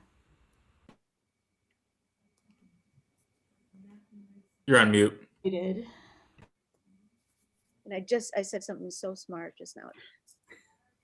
So, so Deirdre and Heidi, where the board is at, right? We've been having these conversations for the past, few years. Is this the direction that we're heading? Do you recommend us moving towards, right? I think what we wanted to do, right, was come back, have conversations with MTI, really get to some consensus around this so that we can come up with some common sort of acceptance with moving forward. Do you think that this is as far as we can go, is this one of the best scenarios that we can get at this point? Yeah, so Gloria, when I mentioned the dissonance about performance as an indicator, I really do think that is the area that is going to be challenging for us to come to consensus on. Okay. If I can just be fully transparent with you about that. And I think the last conversation we had, it was a really, really good, deep dialogue on for both sides to really understand where each were coming from. And I do acknowledge and recognize, the fear of the unknown, the anxiety, what this might mean. And at the same time, we had really good conversations about not being able to pick and choose when we're talking about inequities, that we have to be able to go within the organization and really disrupt and dismantle. And if we say that we're about anti-racism, then we have to deal in every area where we're seeing that show up. And so it was good. It was really very good dialogue, very heartfelt. But if I think the one thing that may not get us there in terms of agreement, there are other areas of criteria within the rubric that we can all agree on. I think the seniority piece, in addition to whether or not there will be a performance indicator within the rubric, is really the sticking point. Thank you. Mm-hmm. Nikki? Just want to provide one quick clarification.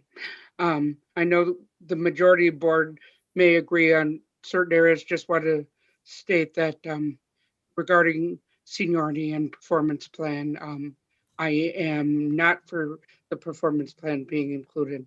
I am for the seniority. I've stated that before. I'm just stating the record. I'm not insulting any of my board members. I respect all of them and where they stand on the issue. This is an individual belief. Thank you, Nikki. Ellie. Yeah, I continue to be deeply impressed and appreciative of the nuanced dialogue that is taking place. And I think, this is a multifaceted conversation, right? Because it's easy to say we're against discrimination. It really is, and it sounds so good. But the truth is when we are addressing issues of disparities within our workforce, within the realities of our young people, that we're also talking about privilege. We're also talking about who gets preferential treatment. And what history has taught us over and over and over again, Nikki, and I so greatly appreciate you earlier speaking to this. History has taught us that people don't give up privilege easily. It's a hard thing to part with. It's a hard thing to acknowledge. And so the complexity of this conversation is not something I think anybody on this board takes for granted. And I appreciate the work you all are doing to have this conversation and the boldness and frankness and candor you're bringing to this conversation about race, this conversation about equity, this conversation about inclusion. I think it is a necessary conversation and worthy of the challenge it presents. I'm so glad you said that, Ali. I really appreciate you. I appreciate the comments. I just worry because in the past, the only people I saw in some of the improvement plans were people with disabilities that are multiple people in wheelchair staff, and we didn't have that many. We're all on performance plans, and I want to avoid that too. I just want to include it for everyone because we got to find a way to work together. The only way that's going to work. I appreciate that, Nikki, and I think it's an important thing to acknowledge that a system that we move towards may have its own biases within it, and that is something that we don't get to ignore either. Thank you. Fabian? Yeah, thank you for that dialogue, Ali and Nikki. With regard to the performance review, I'd be interested to see if we're just tying that to test scores. I think that's something that we have to dissect. But otherwise, I understand that there's a fear of the unknown, or there's anxiety over the unknown. What gives me fear and anxiety is fear of the known, the status quo. that's something that we cannot tolerate. And so we have to go forth and, you know, using our best judgment, make change. And, you know, that's a humbling feeling, but it's something that I believe we have to do. You know, straight up, Black and brown folks have been excluded from the profession of education, especially since Brown v. Board. And that's a broader conversation, but this is one area where I believe that this is a inequity. So thank you for the team and our colleagues and partners at MTI for entering into these conversations.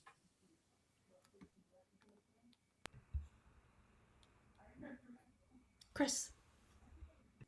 Yeah, thank you, Jira, and thank you for looking into the models and examples we might have been able to find from other districts. So I appreciate you looking at that, and if there are pieces of things that seem to make sense for what we're doing and the work we're doing, I trust that you're looking into that, and I do appreciate that work. My question is around process again. Can you clarify that you're coming back to us in March with this you know, the educator effectiveness portion of the rubric, or this rubric that includes maybe educator effectiveness piece in it? And you were saying that the teacher driven part was connected to the student learning objectives and that piece that you're working on. So timeline wise, when are we going to see this in March, and how much time are we going to have to react before we're expecting a vote on this? Yeah, so you'll see it at the operations work group in March, which I believe is the 8th, if my calendar counting is correct, with a vote at the end of the month. So we will present it to you on the 8th. There will be feedback and discussion there. If there are tweaks or changes that we need to make between then and the end of the board meeting or the end of the month, we'll do that for the vote at the end of the month. And again, I just want to remind the board that the way that the process works is this gets presented to the superintendent first. This is his decision as to whether or not he will put forth a recommendation to the board. If the decision is to move forward with a recommendation, then that is what we will present, and then it'll go to the end of the month for vote. March is a lovely month with 5 Mondays. Except one is the start of spring break. So, but yes, I agree. Thank you for that clarification, and we'll look forward to the information that you present. And thank you for working on the surplus language too. That is the temporary that gets us through basically the step where we are in the budget process. So I appreciate that too. Thank you. Yeah. Ananda. I think myself and along with many others around this table have heard of the issue that we're discussing for quite some time. And I'm going to be honest, I have felt hopeless around being able to be at this very moment several times. And I just wanted to say I really appreciate your courage, Deidre, and your teams, and the persistence and the research. Thank you so much, Dr. Jenkins, and really establishing a new leadership around change. This is what we're talking about. I think you said it really well, Savian, right? Like what we have, we can no longer accept. And so I really appreciate all my colleagues. I think this is a really critical move that we're making. I don't think there's no guarantees that everyone is going to be happy, that everything is going to be fantastic, and it's going to solve all the problems. But this is a great step in a really great direction, and I really appreciate the team's courage and resilience and persistence on bringing this. So thank you so much. I'm deeply grateful for your leadership. Thanks, Ananda. Did you have any comments? Nope. Okay. I just had a couple of comments. Ollie, I really appreciated what you said, that a system we move toward may have its own biases. And I think that's something we have to be conscious of as we evaluate whatever gets brought forward to us. On one hand, I completely agree that if we're going to be an anti-racist district, we have to be bold about policy. That's where it's at. we can't settle for the status quo if the status quo is perpetuating injustice and racism in MMSD.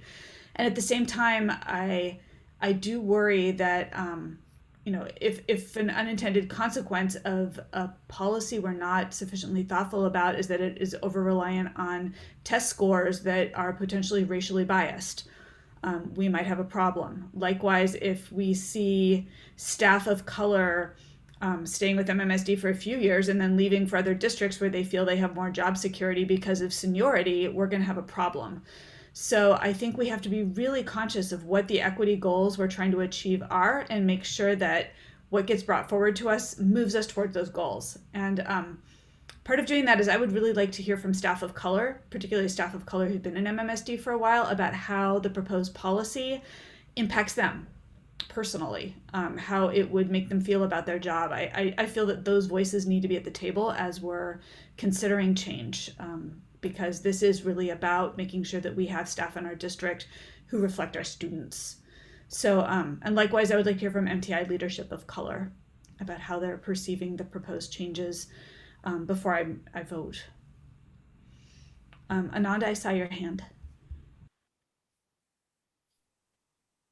I'm trying to think a little bit about your request, Chris. I see the value. I'm remembering a previous conversation that we had on this a few meetings ago, and here's what happens with communities of color and teachers of color, or Latinx community or Black community. We don't all think the same thing, and I think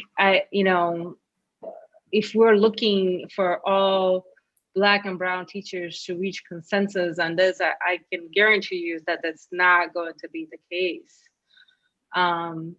Similarly to the white community, we also have different opinions.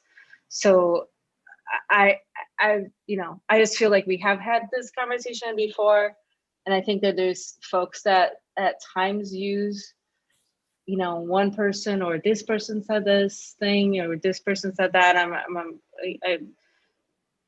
I'm just saying something for us to caution on this outreach, and also to say I can guarantee you that there won't be a consensus on this. Yeah, I'm not interested in putting staff of, quote unquote, pitting staff of color against each other in a public fashion. As individual board members, we all have our own autonomy to reach out to people privately, as well as these meetings will have public comment, and they will have the opportunity to present them should they feel they want to. So that's that. Yeah, if I could. Thank you. Deirdre, go ahead. And Yeah, Dr. I just wanted to just quickly, Chris, address your concerns about unintended consequences, because we've had this conversation about that as well. And one of the things we talked about is really not falling into the trap of perfectionism, and just knowing that we really have to move forward on this, and that we have built-in opportunities where we can and we should. I think because historically, we have not been looking at how to dismantle and disrupt. It's part of the reason why, like, we're trying to get after some of these things right now, right? So being able to really leverage our handbook process that gives us the opportunity to review things in cycles to be sure that we're not perpetuating unintentionally, but really pushing the team to not fall into the trap of perfectionism, because it is not going to be absolutely perfect, and not everybody is going to agree, but we will still need to move forward. Dr. Jenkins? Yeah, thank you. It's been great listening to this discussion, and I respectfully disagree, Ms. Hargrove. I think you're bringing a very exciting conversation to the table, and it's long overdue. I think we all can agree that we say we're on a journey to becoming an anti-racist district, or we are an anti-racist district. And the fact of it is, when there are any kind of isms on the table, they either are or they aren't. And we could take it to being about race. We could take it to being about sex. we could take it to be about whatever. It either is or it isn't. And if there are practices and policies that this board is saying, we just changed something the other day that said we're going to be anti-racist, we have to go deep within ourselves and say, are they, aren't they? Do they uphold barriers for an individual or individuals? And if that is the case, then we must do everything to dismantle it. I'm inspired by this just starting up a conversation.